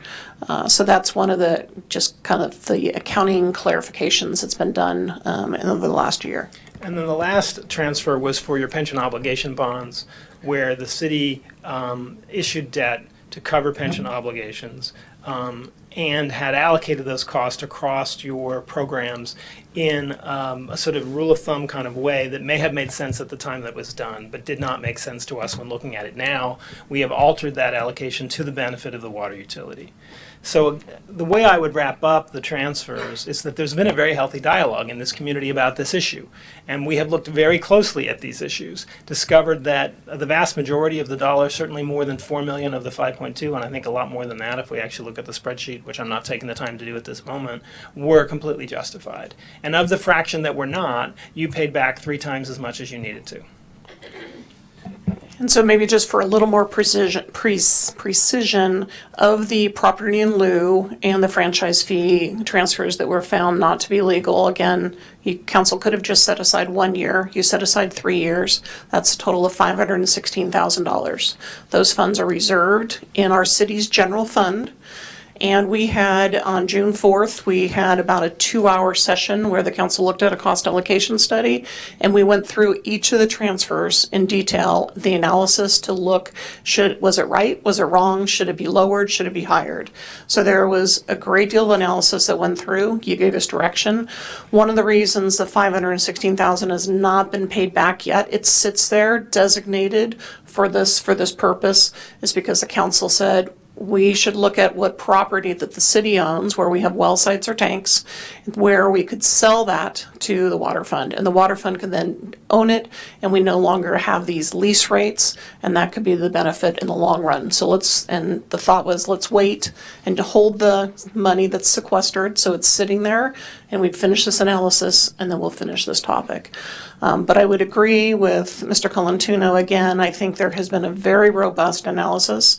I know that myself and my staff, we have looked at to really make sure we are being fair to both the water customer and the general fund taxpayer, and looking at each of these types of transfers through both lenses. And I think we have, I believe sincerely we have done that, and the council's heard that review.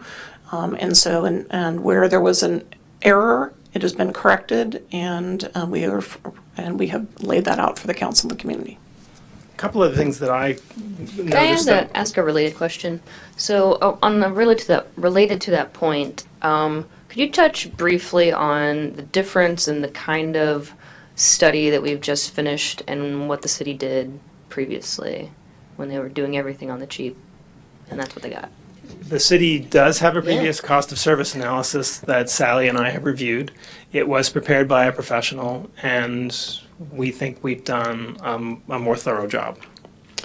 The other study that we did was the cost allocation study. So historically, again, because we only have 35 employees, and you have our finance director is providing the accounting and overview of not only the city's general fund, but also the water fund.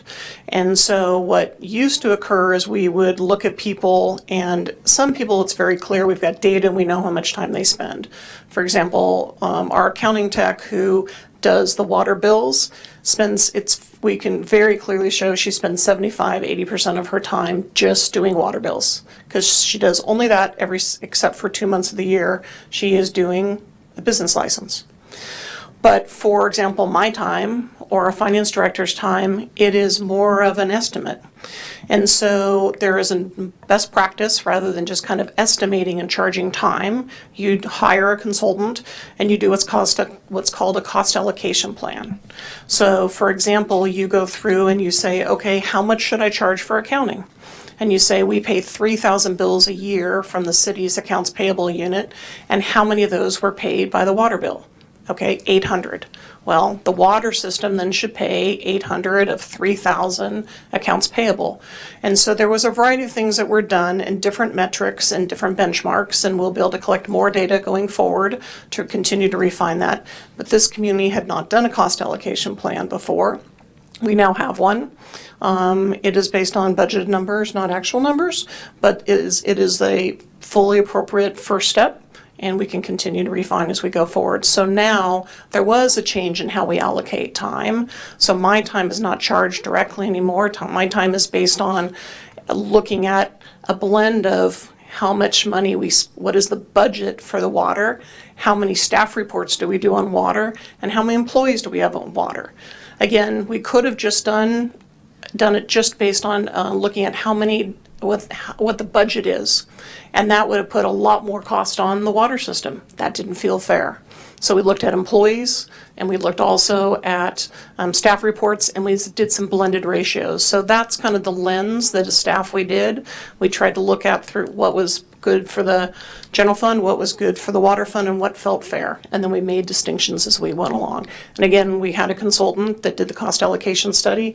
These are federal guidelines, because the same study you have to use to apply for federal grants. And that was the type of rigor that occurred in that study. And then this comes to a comment that I wanted to address. A number of folks have questioned why we're using assumptions and estimates rather than audited historical financial data. And the answer is you can't do cost accounting for the future by only looking at the past. You do have to look at the past, and it is often the best data you have for certain things. But if one of your concerns is that you were deferring maintenance and you want to start doing maintenance, you can't look to your historic data for what maintenance is going to cost because you weren't doing it.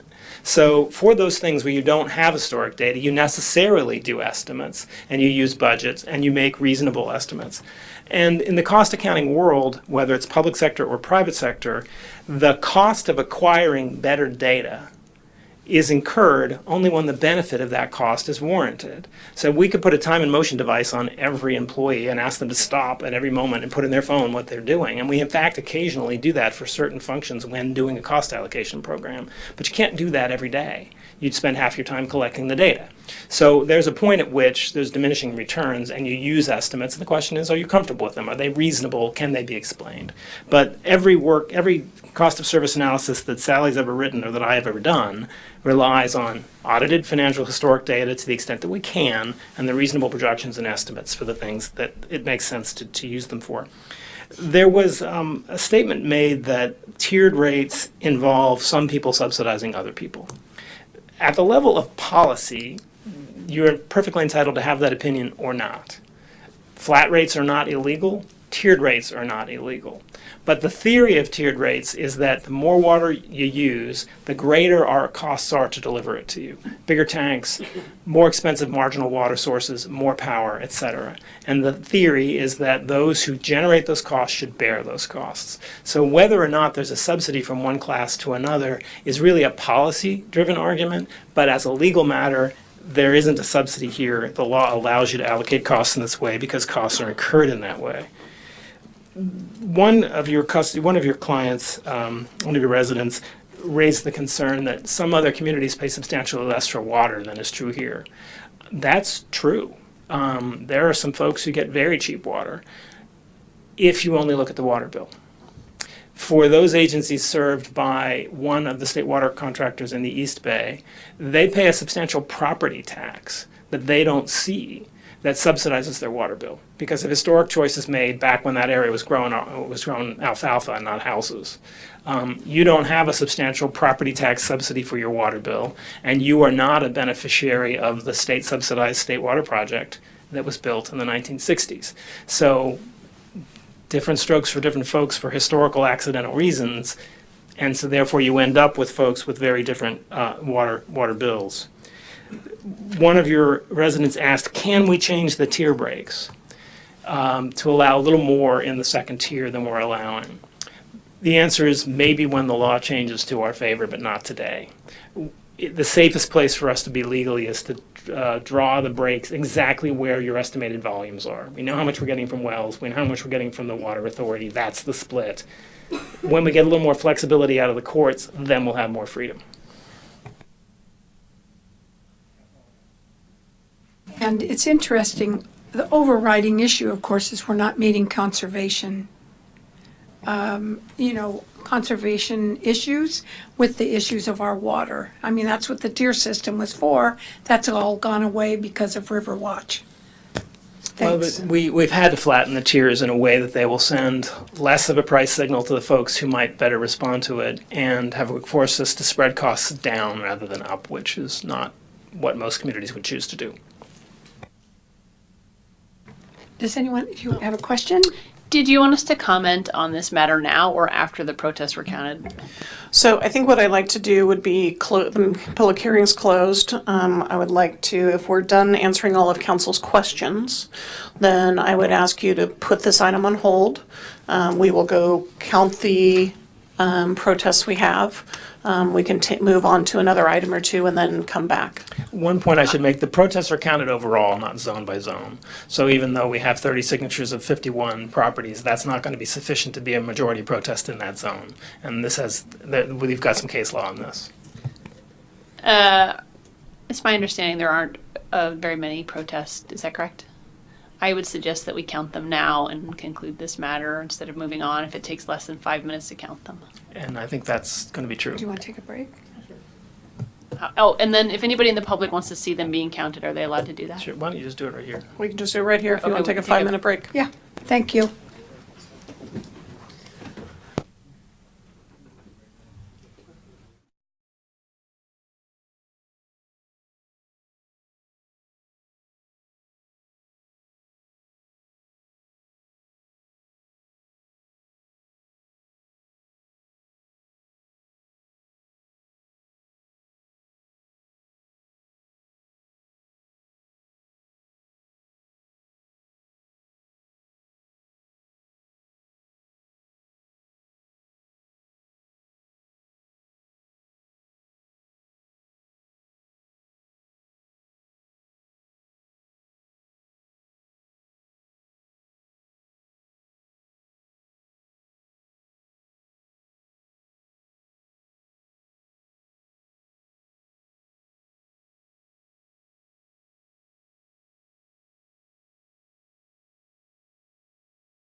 Great, Mayor Agramonte and Council, I'll ask the city clerk to provide the number of protests. There were 51 protests received. There are 51 There protests? were 51 protests. So, and then what is that? So then your option now, what I would like to hear from council is to get your direction. Staff's recommendation is to set the rates for 5 years. Again, we can review those rates each year, and if we don't need to go to the ceiling that you're setting those rates at now, and they can be lower, there are alternatives. You can adopt water rates for 3 years or 2 years. We don't recommend you do 1 year. 1 year just takes us to September, and it's not long enough. So if you do have the option though to do not the full 5, you could do 2 or do 3, and then we would return. And so it does, the one downside is that, again, if you do less than the 5 years, we are going to be trying to go out and go to the market and get some debt in order to do the meters and do some of the other capital projects. And so we would need to come back to council before we started, if you did 2 or 3 years, we would need to come back and get authority for the rest of those years before we went to market. But that is an option that you have. Are there any questions before we? I have a question, but I just wanted to ask. So if we choose 2 versus 3 versus 5, how does that affect projection of what you were just talking about? If you adopt rates tonight for 5 years, then you don't have to legislate again, and staff has the authority to set the rates each July without another legislative action of the council. But that doesn't mean the council's not going to review the water budget annually, and it doesn't mean you couldn't in a given year saying, I know we made a decision last year to get on this escalator, but we don't need it, we're stopping. So the question is, do you want to set a pattern that is the default to be adjusted if need be, or do you want to do less? And the balance is, how much flexibility do you want to create for financing versus how much control do you want to maintain at the council level about how rapidly we climb the steps to where this study says we need to be. And then regardless, just one other item, we would be sending notice out when council would decide what the rates are going to be. And so there would be a 30-day notice allowing folks in each year. Each time your rates go up, there's a 30-day notice in bills as an insert saying the rates are going up in 30 days. The theory is that people might adjust their behavior to protect their wallets. But in fact, it's another one of those dialogue-producing moments that is part of the structure. That 30-day notice is not required this year because this process took care of it, but each future increase would require that notice. So what is the pleasure of this council? David? Well, I'll go ahead and start. And first of all, I want to thank staff and the consultants, and we've been talking about this, and Chris Petlock also for being part of the community that has been discussing this. I thought I knew a lot about water, but now I know a lot more about water, and I get it. I get it on both sides. I'm a business owner. I've always said the government should come and give my crew and me a cup of coffee every day for how much we give the government back. So with that said, there's infrastructure needs and there's different things. But I do think this has been so controversial that a 5-year study or a 5-year would be too much. I will be voting tonight to do a 2-year. And with that, I read the report. There would be possibly a little bit of cost associated with that because we have to go back. But one thing that always strikes me, and it probably might be being a business owner and a human being, is when somebody says that, well, this is the ceiling, we can always go lower. There has to be checks and balances. And that's what this 2-year study would be. It would be a check and balance back. Because on the council, being here for 6 years, I've heard the same story before. Well, we'll visit in a couple years.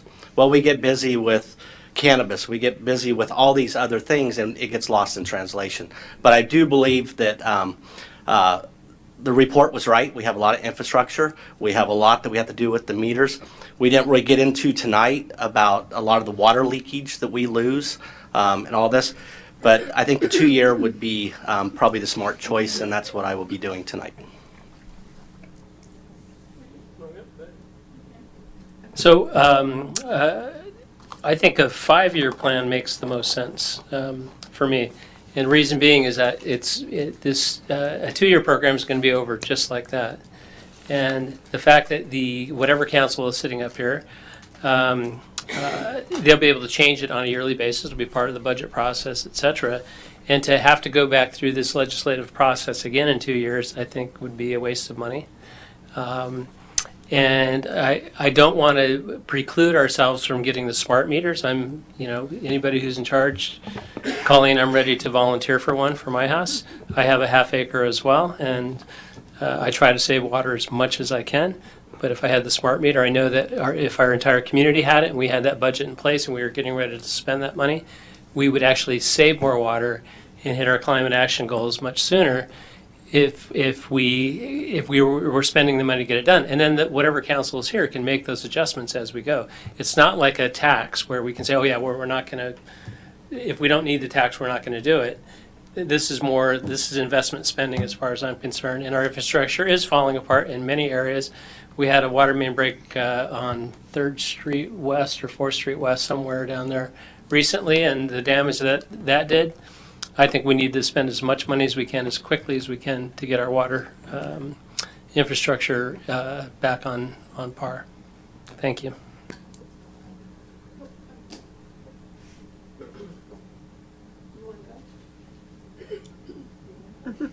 After you. I'll go. I will also be supporting 5 years. I think over the last year we have seen drastic improvements in our finance department, in our water accounting practices, even in assessing the infrastructure improvements we need. We didn't get everything we wanted on the list. I would like to invest in our recycled water infrastructure, but that did not make the cut because there is what is a careful balance between how much we're going to pay now versus how much we can put off. But the way that I see it, I mean, these things have to be done, and the longer that we put them off, we're just putting them off on another generation for them to figure out how to take care of. So I think that this has a careful balance between what is responsible and realistic, while also recognizing that we can't do everything that we wish we could do. And I think that 5 years is such a short period of time. It just flies by. And, through this, I think we'll learn a lot more about what our needs are.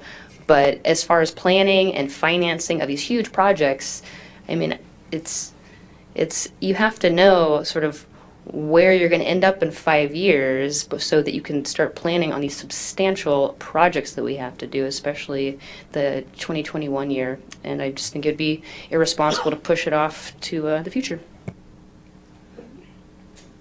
Okay. Well, I think that there's reasonable arguments for all of the options except for taking no action.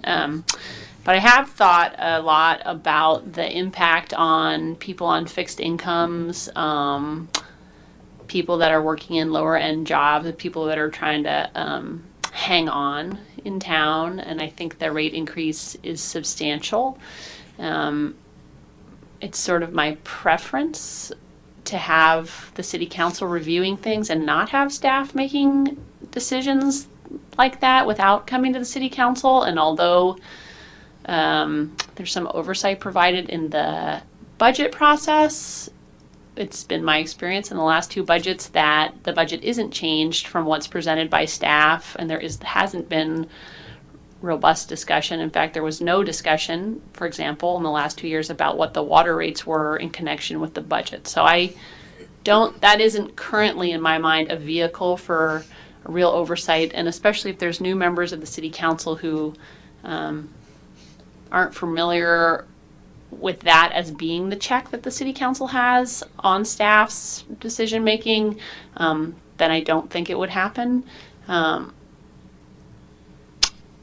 I support a 3-year water rate.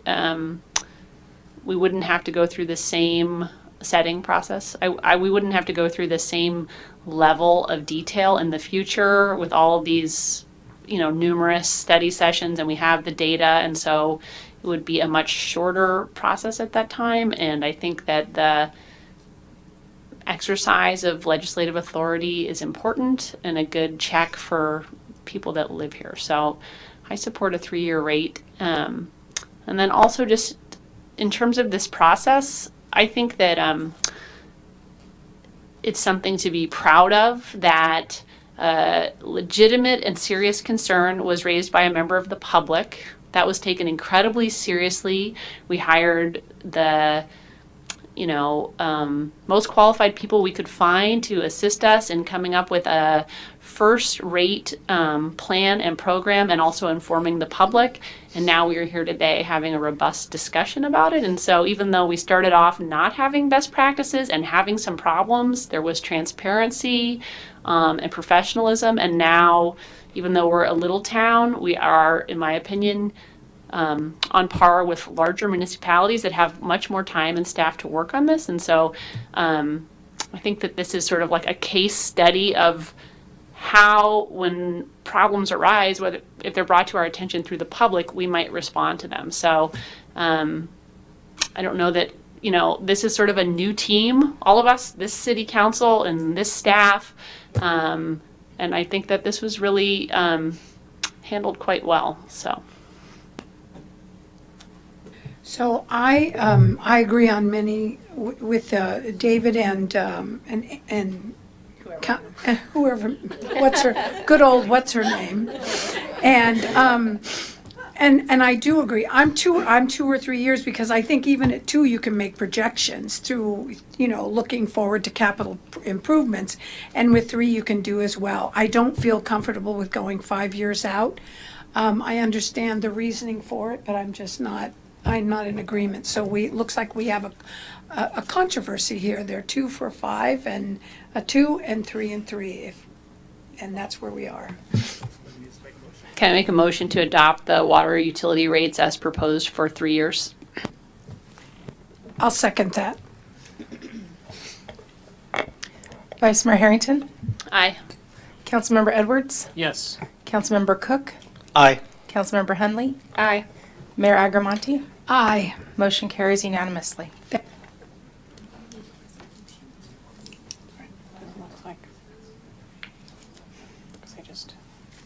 It's the same.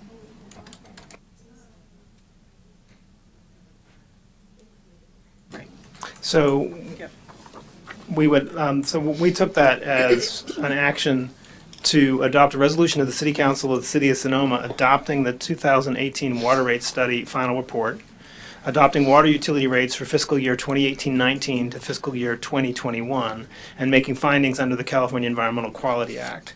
I don't think we need to do it again, but the 5 of you need to confirm that that was in fact your intention. Correct. Okay, I see lots of positive body language.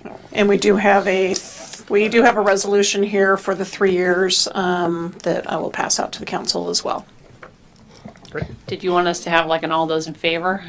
No, okay. You did that. We were just clarifying what the effect of your motion was.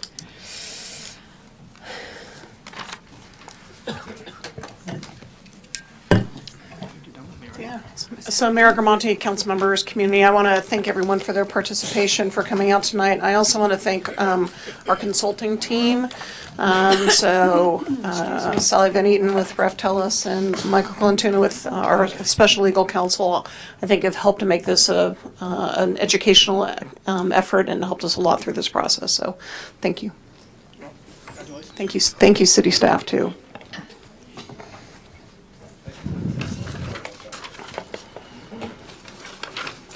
So I'm sorry.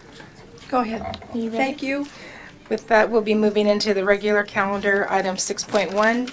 And this item is going to be continued to a date certain determined at the meeting this evening. And it's the review, discussion, and possible action where the council will decide to either uphold or deny an appeal of the Planning Commission's approval of and possibly approve, 1, a mitigated negative declaration, 2, a tentative map and use permit for the Gateway Mixed Use Development, 870 Broadway.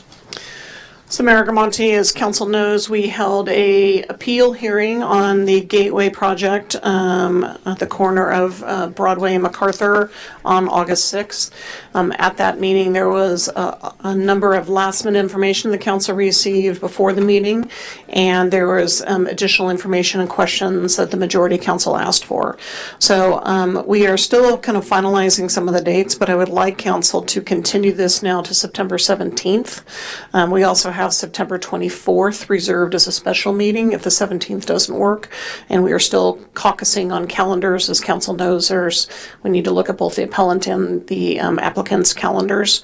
So, but at this point, I would ask you to continue it to September 17th.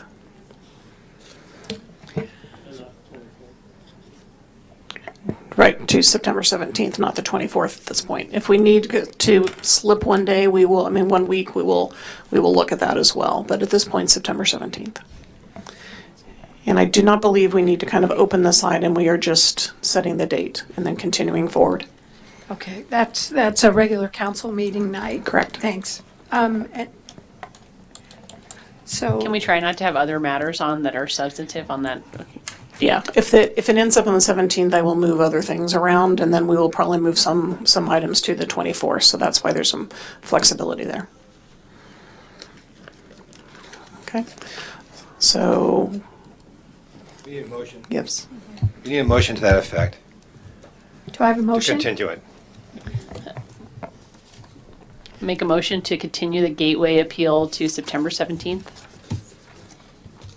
Second? Do I hear a second? 17th. September 17th at this point. Be 6 o'clock. Motion to continue the Well, Gateway appeal to September. let's say, actually, 17th. let's say September 17th. That's a regular meeting, yes, so it'd be 6 o'clock. Do you want me to say it again? No. Okay. Second. Roll call, please. Vice Mayor Harrington? Aye. Councilmember Edwards? Sure. Councilmember Cook? Aye. Councilmember Henley?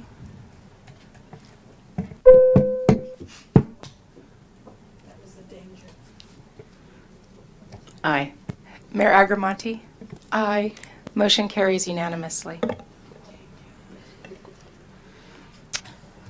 Great. Thank you. Moving to 6.2, discussion, direction, and possible action on the request from Sonoma Valley Chamber of Commerce for the city support for the inaugural Sonoma Art Walk reoccurring event series. So, Mayor Agramonte and Council, pleased to be here to talk about this, and I am going to ask our Chamber Executive Director to come up, Mark Bodenheimer. This is an idea that was looked at last year to create an art walk. It is a program that a number of cities have started, and it's a partnership between a number of our nonprofit agencies, and so the Chamber's come forward asking for the Council for your support and waiving of the fees, and with that, I'll turn it to our Chamber Executive Director. And I just also want to be clear that part of the city has a contract with the Chamber of Commerce where they act as our economic development arm, and this is one of really trying to create more opportunities for our arts community, and arts sector was one of the goals of the contract this year.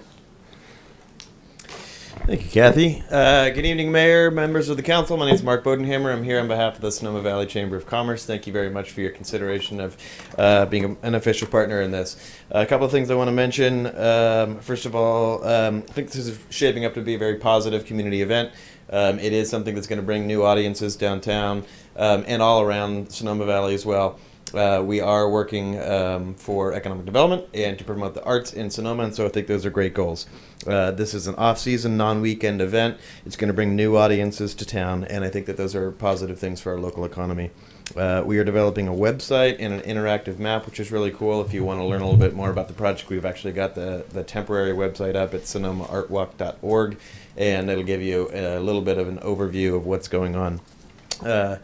Second, the Chamber has already contributed quite a bit of money to this, as have our partners, and I want to make sure you are aware that we are also seeking funding from the County of Sonoma. They have a pop-up creativity grant that we've requested about $4,000 for, and we'll be submitting an application for the TID funds to see if they will subsidize this as well, so we aren't just coming to you and asking for your help. We've put in a lot, as have all of our community partners. Last thing, I do just want to recognize all of them. This has been an awesome community effort. We've had the Community Center, we've had the Sonoma Valley Museum of Art, our friends at the Visitor Center who were represented here, Vintners and Growers, Sonoma Arts Guild, Creative Sonoma, the Creative Alliance. This has really been a great community partnership putting this together, so I think it's going to be successful just based on that. So I'm here to answer any questions you have, and again, just thank you for your consideration. Does anyone have any questions? None? So I'll take it out. I'll take it out to the public for any comments. Having none, I'll bring it back to the City Council. I'd like to make a motion to pass a resolution of the City Council of the City of Sonoma approving the co-sponsorship and waiving of fees of the inaugural Sonoma Art Walk, a monthly event occurring on the first Thursday of each month, starting in September and running through December. I'll second. May I have a roll call, please? Vice Mayor Harrington? Aye. Councilmember Edwards? Yes. Councilmember Cook? Aye. Councilmember Hunley? Aye. Mayor Mayor Agramonte? Aye. Thank you. The motion carries unanimously. With that, we'll be moving to 6.3. You may, yeah, I'm sorry. No. 6.3, discussion, consideration, and possible action to accept the 2017-18 annual report of the Sonoma Tourism Improvement District. And you may go in peace, and now you know more about the water rate than you've ever thought you would.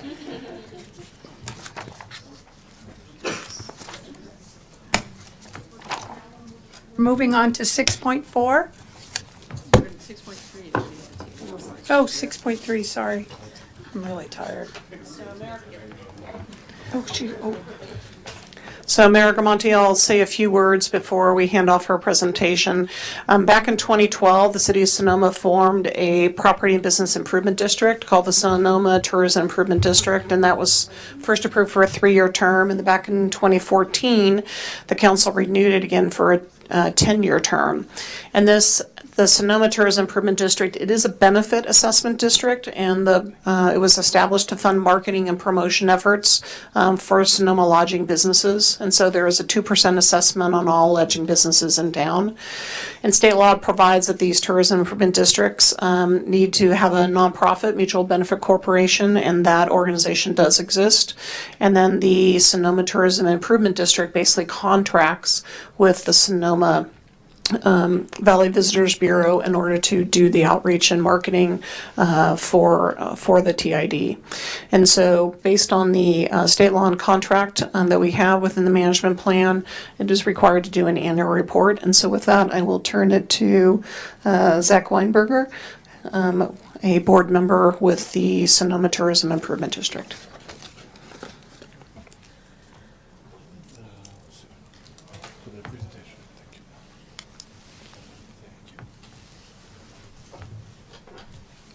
All right, good evening, Council. My name is Zach Weinberg. I'm the owner of the Cottage Inn and Spa at 310 First Street East. I'm also secretary of... Is that on? There was a magic button. Jeez.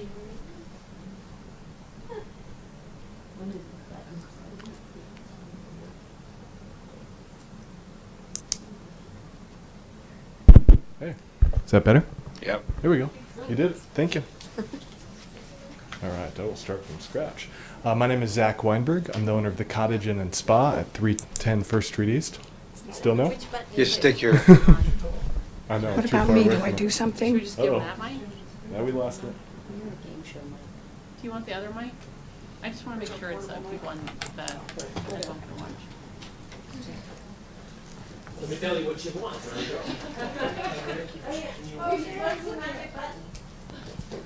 There he is. Don't forget to drop it. You want to shut this one off? Am I going to get it? All right. You have to put that right into your It's face. better? It's not on. It's on. This is on. There it is. Any better? Hey. There we go. Yep. Good evening. We're good? Amy, you can hear me? Very good. Thank you. My name is Zach Weinberg. I'm the owner of the Cottage Inn and Spa at 310 First Street East, also secretary of the Sonoma Tourism Improvement District. And I'm going to go through our fiscal year 2017-18 annual report. I have to multitask here now that I'm holding the microphone.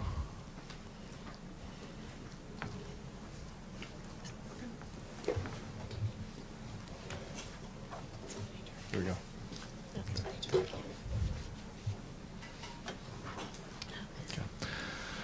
Very good.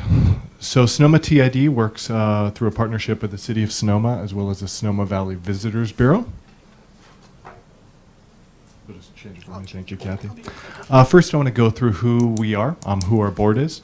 Norm Krug is our president, owner of Sonoma Valley Inn.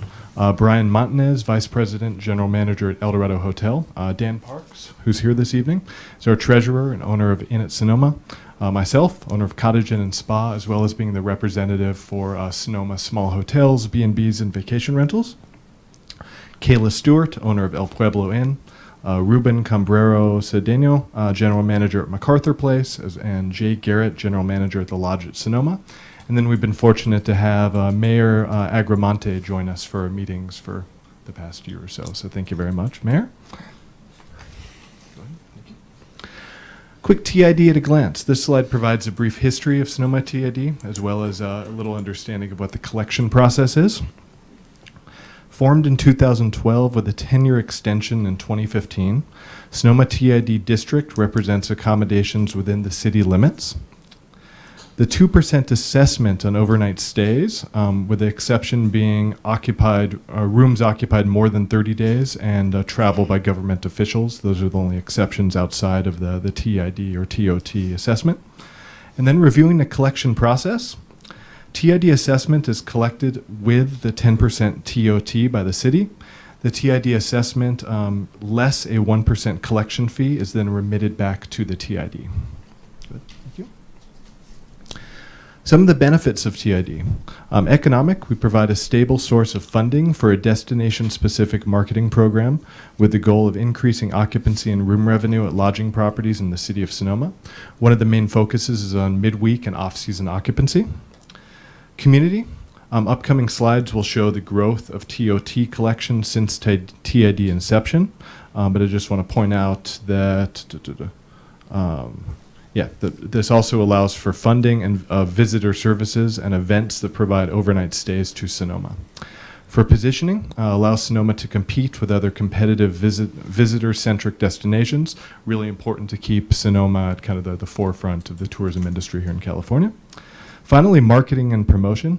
Funds marketing programs, thus increasing occupancy and room revenue at Sonoma lodging properties, with additional benefits to retail stores, wineries, restaurants, and other city businesses, as well as helping fund the Sonoma General Fund. Next, please. This slide shows kind of a comparative look at TOT and TID since the inception of TID in fiscal year 12-13. It's important to notice that fiscal year 12-13 was not an entire year of TID collection, so really fiscal year 13-14 kind of shows the entire 12-month sum there. The fiscal year 17-18 figures are not final at the time of this presentation. We did get some kind of late figures in that I was able to put in the PowerPoint that you're viewing, showing that the TOT collection currently sits at $3,638,029, and then TID at $727,605. So again, there's still a little accounting done at the city, and these numbers are not completely final. I will discuss some of the things that impact the TID collection and TOT collection in a couple slides here. This is right out of our fiscal year 17-18 profit and loss statement showing our disbursements. We will take a look at some of the money spent in more detail coming up here.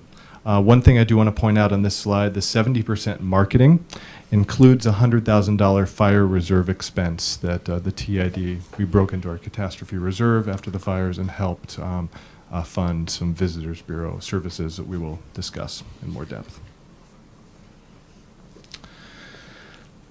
Okay, a more in-depth look at TID collections and disbursement. Under 1% of disbursement goes towards TID operations. We're a volunteer board with really very little in the way of needs to run our organization.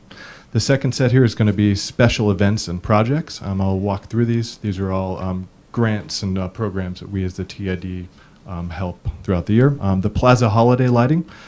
Then we have a special event grant program that has two different sections. One is off-season and midweek grant recipients, and the other is heritage and heritage event grant recipients. To walk through some of these, off-season and midweek include Sonoma Valley International Film Festival, Sonoma Valley Vintners and Growers, Sonoma Valley Museum of Art, the Transcendence Theater Company, and the Sonoma Community Center. Our heritage events have been Valley of the Moon Vintage Festival, as well as Sonoma Volunteer Firefighters Association. That would be helping put on our 4th of July parade, fireworks, and of course a festival at the plaza on the 4th. Next slide, please. Continuing with our TID collections, Sonoma Valley Visitors Bureau. That's the biggest piece of our disbursement. Following my presentation, David from the Visitors Bureau will go a little bit more in depth into what they are doing on the marketing and promotion side. Next is research. Sonoma TID paid 50% of an economic impact of tourism study through Tourism Economics. The study is currently in draft form, so we chose not to present aspects of it tonight. Once we finalize the findings and once Tim, the new Sonoma Valley Visitors Bureau Executive Director, has a chance to review it, we hope to have the opportunity to present those findings directly to Council and be able to kind of walk through some of what the tourism impact is here in Sonoma and Sonoma Valley. The last item here is the catastrophe reserve, $100,000 to the Visitors Bureau for the 2017 fire response and recovery communication. We also were joined at meetings by several city council members to discuss the communication plan and review the plan as the Visitors Bureau worked through releasing it. Okay. This slide shows occupancy and TOT growth since TID inception in fiscal year 2011-12. Please note again, the fiscal year 17-18 numbers are not yet final. The annual occupancy represents a 12-month snapshot. The off-season occupancy represents November through April. And the reason why we have this on here is as a reminder, one of the main focuses of TID promotion and marketing is off-season marketing and trying to increase occupancy during that period from November through April. So as you can see, that number has improved significantly since fiscal year 11-12 before the TID inception. Some additional notes about the fiscal year 17-18 numbers. There were remodels going on at multiple hotels and B&Bs, which limited room inventory for a part of the year. And of course, the fire of October 2017 reduced occupancy, therefore reducing TOT and TID collections in Q4. City records show that occupancy dropped around 20% for October of 2017. So you can see how that would of course hit TID and TOT collections as well as occupancy. Next slide, please. This shows some of what I just talked about. It's showing average occupancy since fiscal year 11-12. You can see the it might be hard to see on the screen, the TID inception, which is fiscal year 12-13, and then showing the growth as we carry on. You will see, as I mentioned previously, a dip in the annual occupancy for fiscal year 17-18, and a big portion of that would be the result of the fire and the reduction in occupancy of October of last year. This is one of the slides usually included in our presentation to you. This is kind of for council's information. It just highlights some of the financial requirements that we have to do, and I know that this was included in your packet as well to review. Finally, TID outlook. So I'll start with economic. The biggest unknown heading into 2018 was how tourism would rebound following the fires last October. Occupancy and TOT and TID collections have remained strong. As a result, Sonoma TID's budget for the new fiscal year, 2018-19, reflects the same revenue projections as we had last year in 17-18. Given the current number of lodging properties and hotel rooms, ADR and occupancy are close to critical mass, meaning TOT and TID funds are likely to plateau. Community grants. We will continue to support community or Sonoma heritage events, off-season events, November through April, as well as the annual holiday lighting on the plaza. Catastrophe reserve, being that we cleaned out that account last year following the fires, we have in our budget $25,000 to go towards rebuilding the catastrophe reserve up to that $1,000 or $100,000 goal again. So this new fiscal year budget does reflect $25,000 going back into that account. And finally, continued marketing efforts through Sonoma Valley Visitors Bureau to attract overnight visitors to Sonoma lodging properties. That is it for the TID portion. Now I'm going to pass it to David Wells to talk about some of this from the Visitors Bureau standpoint. Thank you. I'm a little bit shorter than you. I might be able to. I'll do this. Hi there. Is this on? Yeah. David Wells with the Sonoma Valley Visitors Bureau. And you can go on to the next slide. As Zach mentioned, we focus our efforts on driving overnight stays here to Sonoma. And I wanted to go over some of the highlights of the direct TID benefits that the Visitors Bureau implements. Our goal is to put on a marketing and promotional campaign to drive these overnight stays. And a focus is on our website, sonomavalley.com, and we have a specific hotel section. Do we have to call this item separately since it's listed separately on the agenda? Sorry.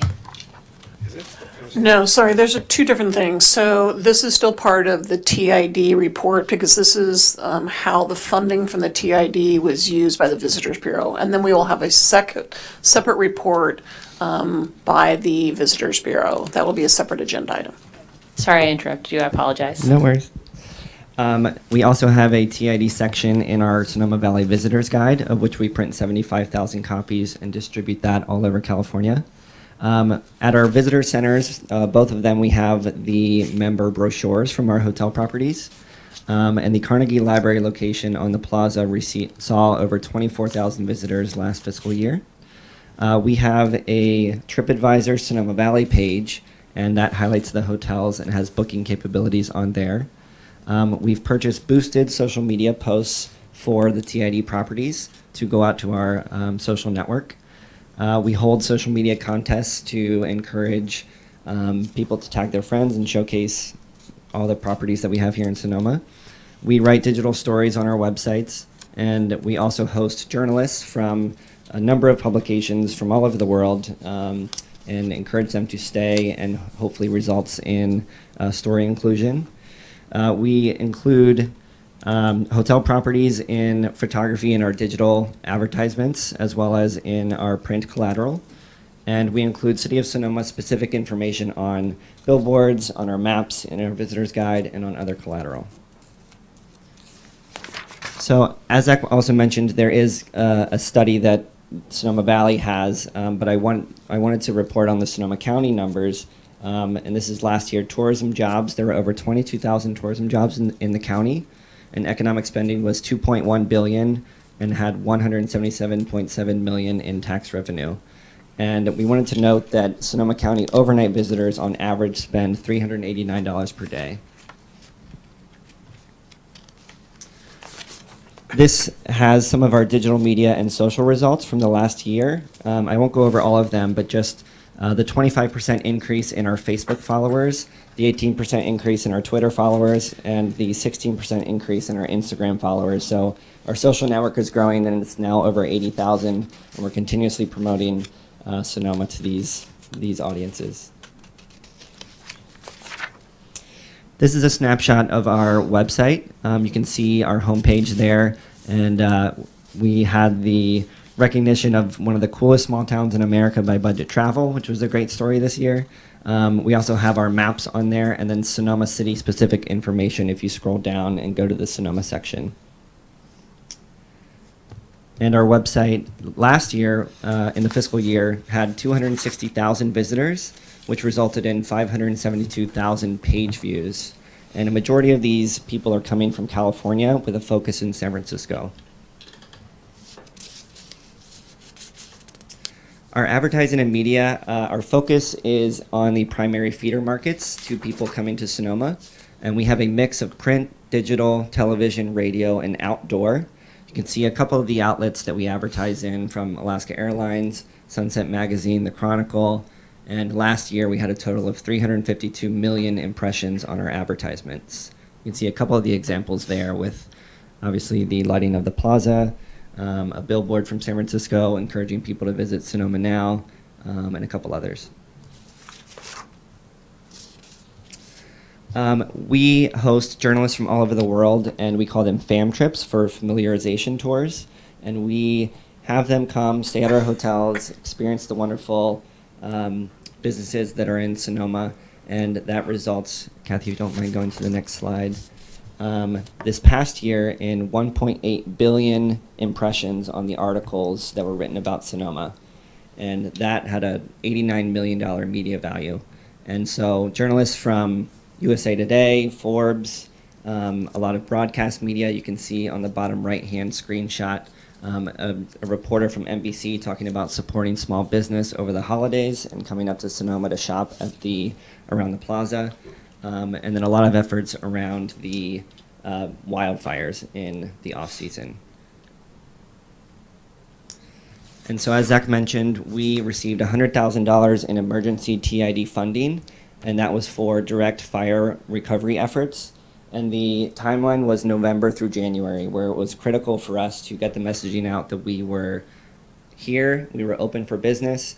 So we shot a series of TV commercials where we interviewed restaurateurs and concierges, and they put the message that we are open for business. And we used the hashtag #IHeartSonomaValley. We have the stickers that visitors can pick up at the Plaza Visitor Center, both of our visitor centers. And then we also featured a lot of our business owners in the right-hand ad with the welcome sign and welcome message. And then our billboards in San Francisco had the message, visit Sonoma now. And then it's also closer than you think. So really targeting the people that were in our drive market during that time frame to come up and to get the economy going again. I wanted to mention our Enjoy Life program, which is our community-focused program offering local discounts to local businesses. We have signups in our Plaza Visitor Center and also at Tuesday Night Farmers Market. We have a booth there. So if you have not yet gotten your Enjoy Life card, I'll encourage you to go and sign up there. We have 985 people enrolled right now, which is great for our locals to go on, and they get this card that has the website link where they can search for the offers that businesses are giving. And the chamber has also started something like that as well, where they are encouraging people to have the Enjoy Life card for that as well. I also mentioned our dedicated Sonoma Valley TripAdvisor page. This is a great source of information for us to put articles on for people that are searching on TripAdvisor. We put our events on there, and then obviously there's the hotel bookings capability on that as well. Also, as Zach mentioned, we focus on midweek group marketing. We work with our hotels and the directors of sales at each of those properties at events like Cvent. They were just at Cvent in Las Vegas a couple weeks ago. We attend MPI. We work with North Star Meetings Group and then Luxury Meeting Summit. And the focus of these is to attract groups for the midweek and off-season, the 15 to 50 size of group meetings. I believe that's it for me, but I'm going to pass it over, I think, to the Visitors Bureau to continue, right? No. No, we'll finish this item and then we'll pull the Visitors Bureau Thank you. up. Thank you.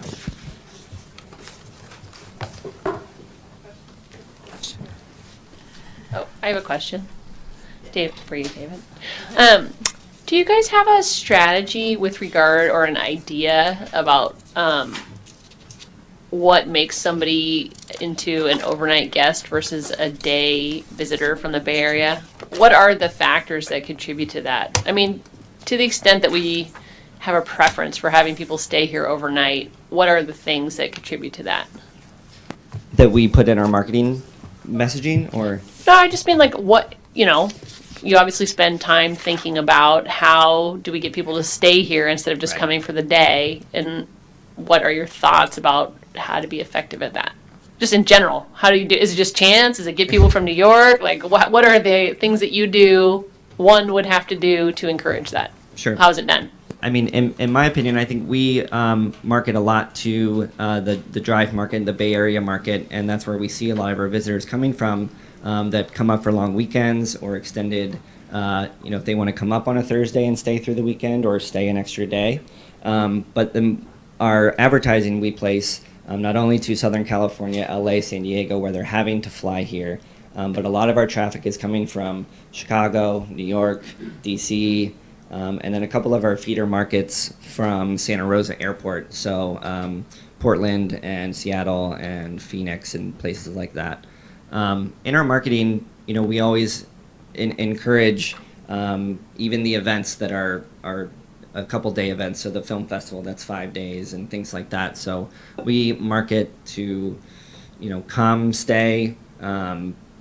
There's obviously a lot of things to do, and so you can't hit it all in one day. And that's what we, I think, put out in our messaging is there's so much to experience and so much to see and do.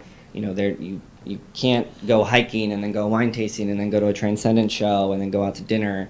You need to do that over a course of a couple of days. And I don't know if anybody else has thoughts on that, but. Well, some of the others with partnerships with Travel Zoo and all that. Oh yeah, we do partner with Travelzoo and TripAdvisor and other booking engines to encourage the overnight stays. So we're promoting the hotels and the amenities that they have there to encourage them to not just come up for the day. Councilmember Edwards has something. So, David, I attended your marketing meeting last week, and I don't recall seeing a slide here, but you also had visitors from how many countries? And I would assume a lot of those folks from other countries are actually staying here. On average, I think we see over 40 countries in our visitor center each month. And then there was a slide in here about the overnight website traffic that we get. Last year was 23,000 visitors from international destinations that were coming to SonomaValley.com. Thank you. Sitting on the TID with that group, I know that it's a discussion that's discussed quite a bit. How do we get people to stay overnight rather than just visit for the day and go back down to, somewhere in the Bay Area? So I know that that's of focus. Are there any comments or questions?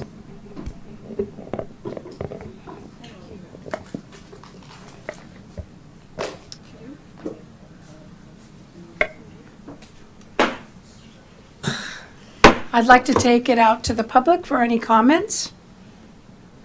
Seeing none, I'm bringing it back to the City Council. Mr. Cook? Yeah, I just wanted to thank the TID. I've always been a big supporter, and I loved the fact that after the fire, how compassionate your message was, and that meant a lot. So it shows that you're part of our beautiful Sonoma.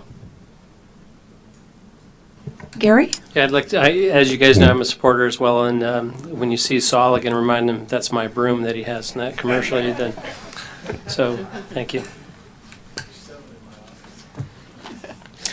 Anyone else? Oh. Well, I'll call myself a skeptic instead of a supporter, but I thought the report was much more substantive this year than last year, and I liked having the Visitors Bureau portion as well, and it looks like you did a good job this year, and thank you for that, and it was informative, and I appreciate your report. Thank you. Since everyone else said something, thank you all for the report. Thank you especially in the months after the fires. Everyone was really nervous about the message and wanting it to be something that would explain to people that we were ready for visitors, but we did not want to make it seem like nothing had happened. And I think that that Sonoma Valley, I think, did it better than most of the places I saw. So I really appreciate all the thought that was put into it, and lots of meetings. And of course, thank you very much. I've met so many of you. Jose and I even did what were we in that race? I was the third from the last. But it was wonderful. And his wonderful son told me, I'm melting. And he was taking his shirts off. But thank you. I just love the friendship that we all have, and I appreciate the hard work you do. This is our industry, and you're at the top of your game. Thank you.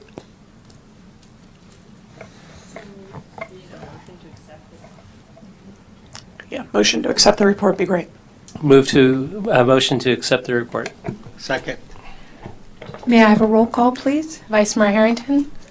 Aye. Councilmember Edwards. Yes. Councilmember Cook. Aye. Councilmember Henley. Aye. Mayor Agramonte. Aye. Motion carries Thank you. unanimously. And with that, Likewise, you know as much as you need to know about water rates.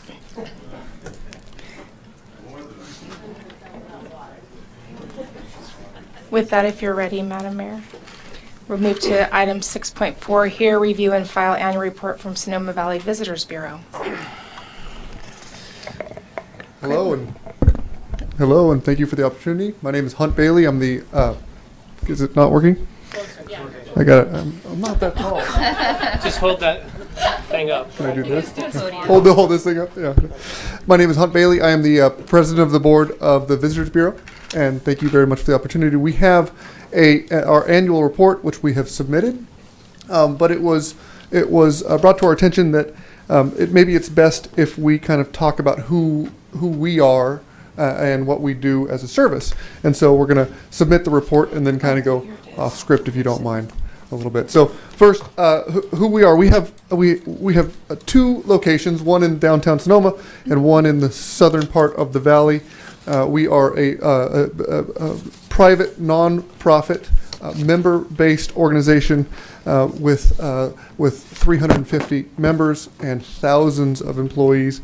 Between the two locations, 40 volunteers, a handful of part-time and full-time staff as well. Next slide, please. Our job is to promote Sonoma Valley to our visitors with the purpose of encouraging and enhancing economic vitality in our community. We welcome visitors both over the phone, online, as well as in person. We answer questions. We help our local businesses through navigate the traffic that they need to, and then we encourage exploration beyond just our plaza. Oftentimes, we are the first voice, and in many cases, the first face that our visitors will see.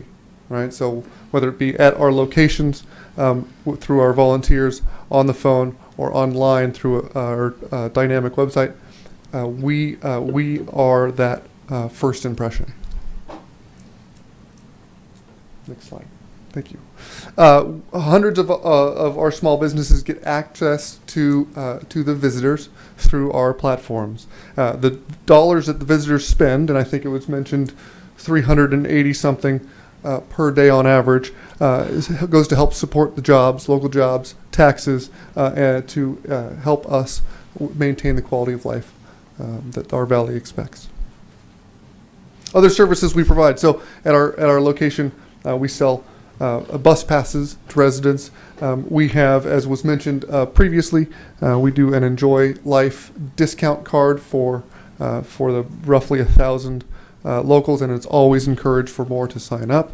We have a quick response. It was discussed to the fire response. We have a quick response and on message. So when fires happened, we had phone calls galore. It was a message of we are here, we are hopeful, and there is a bright future ahead.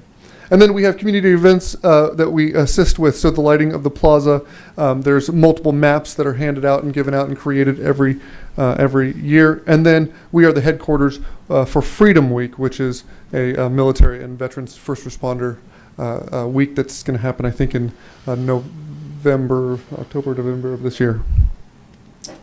Next slide. Community partnership. This is something we want to focus on more as we move forward. It is something that we feel as a board, as our staff, we feel very passionate about. We were asked to address some of the bus traffic issues of the last year, and we went head on. We've contacted over 30 bus companies and with maps and directions on where to and where not to park or unload, and so we have addressed that and other issues like that. We have local nonprofits we allow to use our calendar, and we can promote their events in that way. And then we have a database of emails so we can access and send information to locals, i.e. There's a race on, here's traffic concerns, and so on and so forth. So we've done some surveys, and we try to keep our ear to the ground. And there is a general sense among business owners that there's a softening or a slowdown. There's concern. We did a little survey, and just under half said they were either neutral or nervous about the upcoming 12 months. And so we feel that we need to now, maybe more than ever, focus our energies on the local businesses to promote and bring those dollars back. Some of it, what we're seeing is some of the fire, kind of the ripple effects from the fires, but I think it's a national news. If you don't live in the Bay Area, all you hear is California's burning, and I think that is something that is weighed heavily on our businesses. Next slide, please. So, what have we done? We have decided to start with listening and focusing inward. Right. This is something that we are going to do. We're going to spend the next X number of months having kind of a listening tour of sorts and focus on the community, building relationships, engaging our partners. We also are going to focus externally to bring visitors to those small businesses. We have to keep doing the marketing job that we are designed to do, and then continue the conversation. Always an open door, right? Always an active listener. And so thank you. I thought there was a slide about our newest hire. Hey, how are you doing? So we are extremely proud and happy to have Tim join us. He has decades worth of background, I don't know, decade plus, and a lot of time behind him. And what I mentioned in the second to last slide about listening, there's nobody better. So he is somebody that we think is going to be an amazing partner with everyone that you've heard from so far, and hopefully in the future. All right? Can I introduce you, Tim? Sure. Come on up. Thank you. All right. There you go. Thank you, Hunt, and hello, City Council. Good to see you all, some of which I've met before, some of which I've emailed, and some of which I look forward to meeting. It's my first day, so if you want to ask me any hard questions, now's the time, because I will have my best guess ever. Just fire away. But otherwise, I do look forward to working with each and every one of you and spending time with you and hearing more about how you want to partner with regards to tourism and how we can work as part of the economy here. Years experience there and was part of the fire response as well. I'm very excited to be here. And the most important thing you remember, my email is tim@sonomavalley.com. Anyone listening at home, email me with a question, I'll respond. And really looking forward to being a part of the community here. So thank you. So I do have one quick question or request. One of the goals that I have, there are a few here, but one that I would like to see if we can't get an electrical vehicle shuttle bus here in Sonoma. I will let you know. Cloverdale has one, Cotati has one, and Sebastopol. So if there's any way that we can all put our heads together to find that out, I'm going to, I'm on the Transportation Authority, so through them and also Sonoma Transit. Okay. We've got to find out how to do this. Some sort of shuttle It'll make around it better. the town. Yes, it'll make it hop on, hop off. Okay.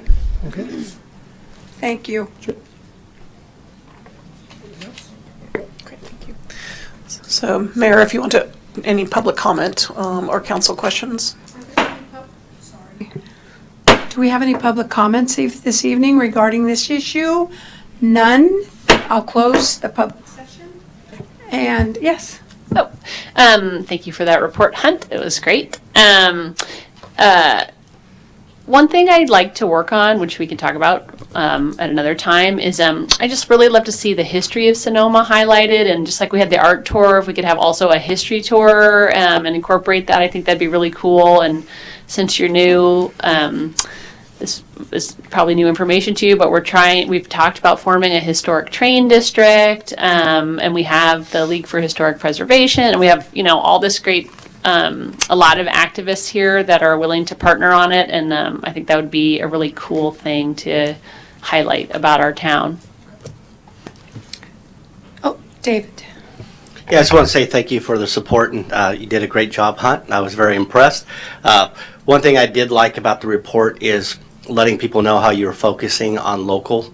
As everybody knows, it's the white elephant in the room about, the city character versus tourism. I understand that we need both to survive, and I think most people do. But I do like that, and I think that message is out there, and the more that we get that message to the locals to know that, you're here for them also. And I think you've done a great job, and welcome to Sonoma.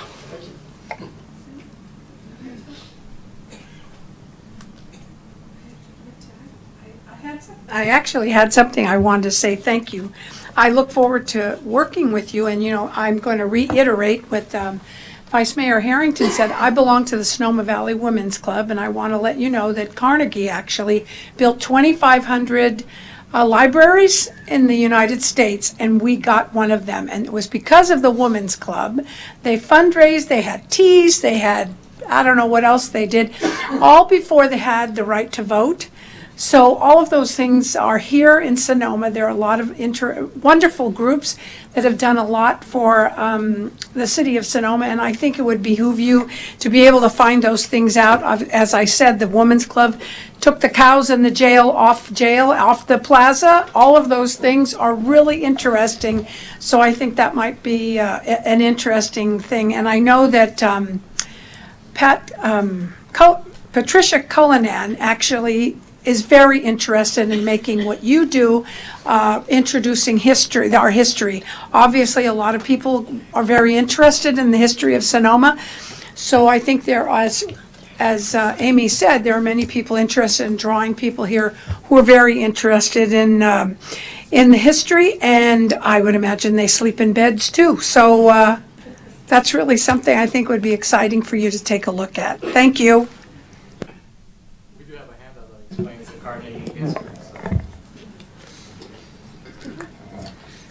Are there any? Need a motion to accept the report, please. I'll move to accept the report. Second. Right. May I have a roll call, please? Vice Mayor Harrington? Aye. Councilmember Edwards? Yes. Councilmember Cook? Aye. Councilmember Henley? Aye. Mayor Agramonte? Aye. Thank you. The Thank motion you. Thank you very much. 6.5, discussion, consideration, and possible action to adopt a resolution adopting the specifications for the 2018 citywide slurry seal project number 1801, declaring the bid submitted by California Pavement Maintenance Company to be non-responsive, accepting the remaining bids, and awarding a contract to VSS International Incorporated of Sacramento, California, authorizing the city manager to execute a construction contract in the amount of $186,120 and authorizing city staff to file a California Environmental Quality Act notice of exemption for the project with the County of Sonoma clerk. I'd like to turn this over to the city manager. I'm actually going to pass this to Colleen Ferguson, our Public Works Director. Greetings again, City Council and Mayor. Every year the city likes to do a slurry seal contract. It's an important annual project to keep the city streets in good functioning condition. It's one of the best investments we can make with our very limited transportation dollars is doing an annual slurry seal. So we got the project together, put it out to bid for this year. It involves 12 streets, 3 multi-use pathways in what we put out to bid. And we put it out to bid based on the budget. So the staff report notes that council did in the annual CIP budget appropriate $183,000 of road maintenance and rehabilitation account funds that we would expect to receive on the basis of SB1 being passed and having additional transportation dollars coming to the city, plus $32,000 of general fund for the bike path work specifically. So on that basis, we put the project out to bid. We received 5 bids. The 2 lowest bids were fairly close in dollar amount, $181,000 and $186,000 more or less. But the low apparent bid did not include the information that we specifically said to include in the bid, describing their experience and their qualifications to do this work for the city.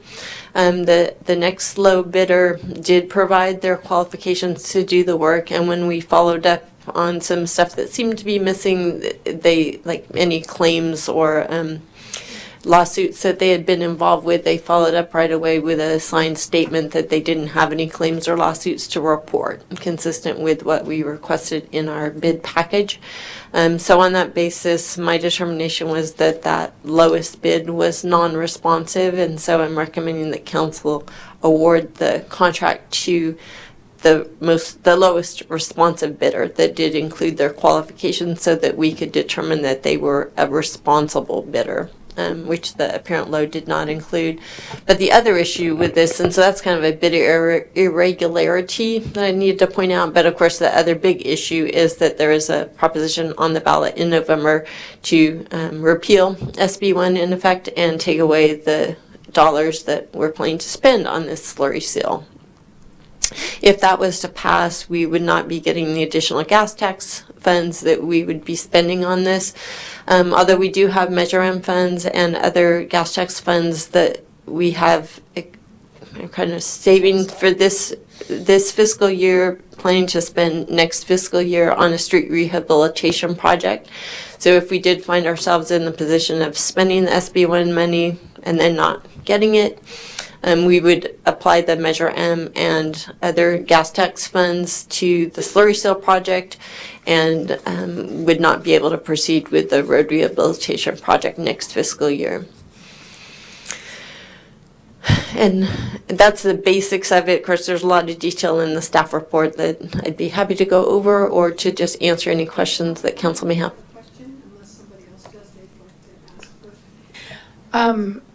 Having been part in another city when it was a horrible disaster, so I think that we've had sort of like a little bit of a difference of opinion. So our city attorney, I think you were looking to be a little more conservative. Am I right?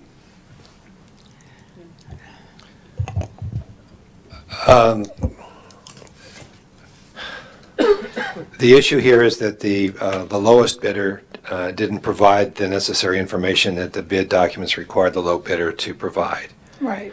And there were other bidders who also did not provide that type of information. When you have a number of bidders not providing information the bid specs require, it's always safest to reject all bids and start over again. But that always involves more cost, delay, and potentially bids that exceed your budget and perhaps spells the death knell for the project itself. So you assess the likelihood of being challenged for the council's decision not to reject all bids and award it to the second apparent low bidder.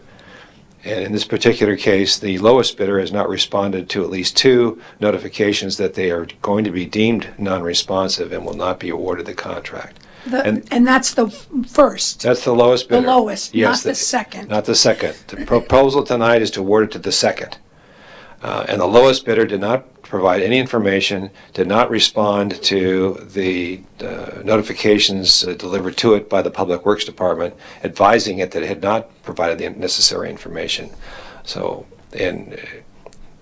taking in the totality of circumstances, the risks probably are not as high as they might otherwise be for the council to award it to the second lowest bidder. So under normal circumstances, I think in these cases, obviously we have to do, there are different criteria that you use to check out contractors. Are you satisfied with that information that you've received? Thank you for the question. Yes. Because of past practices, all of those things. Based on the information that what I consider to be the lowest responsive bidder provided, that they have the qualifications to do this work. They did a slurry seal for the contract, or for the city 2 years ago. They weren't last year's slurry seal contractor, but 2 years ago. So we have some experience with them, and they do have an abundance of experience that they presented in their bids doing this type of work for other agencies. And the city attorney and I had a good conversation about it after the bids came in, and I really appreciate his perspective on it and how, from a legal perspective, the safest thing to do would be to reject all the bids. But I see the risk balance being to proceed. We don't have a protest from the apparent low or the low non-responsive bidder. And if we didn't award the contract tonight and regrouped, put it out to bid, we would have the streets that we would be proposing to slurry have to go through another winter. They would degrade that much more. Our pavement condition index would go down that much more. Our investment in maintaining our streets would be less in the spring than it would be now. And it just seems like the more prudent thing to do, weighing all the risks, is to go ahead and award to the lowest responsive bidder, BSS International. Okay.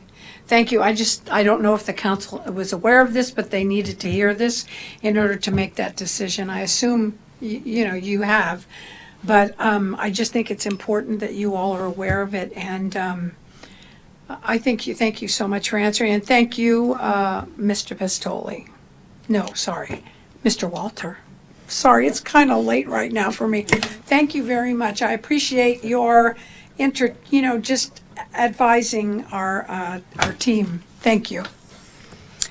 So let's see, public comment. I'd like to take it out to the public. Is there anyone out there who would like to speak regarding this? Mr. Ding. We've been waiting. Keep it active. Yeah, I have nothing to say, just say thank you, Mayor Agramonte and each council member. Nice to see you. Thank you. Thank you so much. Jack Dean, 859 Close Street. Thank you. Thank you very much. Well, seeing no others, unless our finance director has something to say, seeing no one else rising to the podium, I will close the public session. And now I'm going to turn back to staff to respond to any questions. I think you're fine. Council discussion.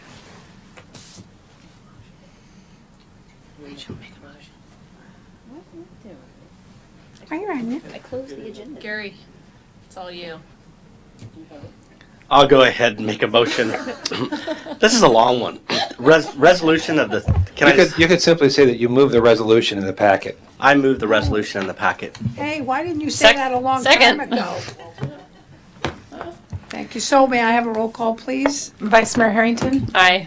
Councilmember Edwards? Yes. Councilmember Cook? Aye. Councilmember Henley? Aye. Mayor Agramonte? Aye. Thank you. The motion carries unanimously. Okay, so do we have any council member reports? That's where we are right now. None. I just have one. It's so short. Basically, you know that we're the only city in all of Sonoma County that has adopted Sonoma Clean Power's Evergreen program, where it's all renewable energy. And Sonoma Clean Power would like to embark on a program to try and get other municipalities to do that. And probably the most effective way is for us to talk to other elected officials we know to give them the wonderful idea of considering doing it. So if you know anybody in another city, it would be great if we started to work on them about following our lead and having renewable energy for their cities. Are there any other reports? I can only add that Sonoma County Waste Management Agency is looking at contracting for a new composting facility, which is out in Santa Rosa, and that's huge. We have a lot of people. We had, I think, over 40 people coming to testify with respect to that. So it was really great. I hope we're able to move forward. And the big issue, of course, are compostables. Plates, cups, all of those other things. So that's the big move for the future from recycling. And I finally have found a contact with the Container Institute that understands all the movement of money with the CRV and why these places are closing. And so I'm very excited about that. I actually have a real person that has an organization. I think it's Container Recyclable Institute. And so I'm looking really forward to speaking to that person. Because obviously, as everyone has heard, Safeway was supposed to be paying a $100 fine every day. They never did. They closed our recycling facility. They used to have a sign that said we recycle until we showed up with a truckload of stuff, and they didn't want to recycle it. So I just wanted to let you know those two things are moving forward, so I'm really happy about that. Not big stuff, but it's very important. Thank you. City Manager? Just two things. So we will be back here again tomorrow night for a special meeting to hear about the cannabis impact report and for the council to take final action on the cannabis initiative that was brought forward to us about a month ago. And the only other item I do want to pass on at the Community Service and Environment Commission's meeting on August 8th, they recognized our Associate Planner Wendy Atkins for her excellent work regarding bicycling in Sonoma. I noticed that she puts a lot of time and personal passion into the bicycle-friendly application, and they really appreciated her work and honored her, and they wanted to make sure that council knew that had occurred. So we thank that commission for recognizing Wendy's great work and effort. Thank you. Thank you, everyone. Anyone else? No. Your last hammer of the evening? Oh. I adjourn this meeting.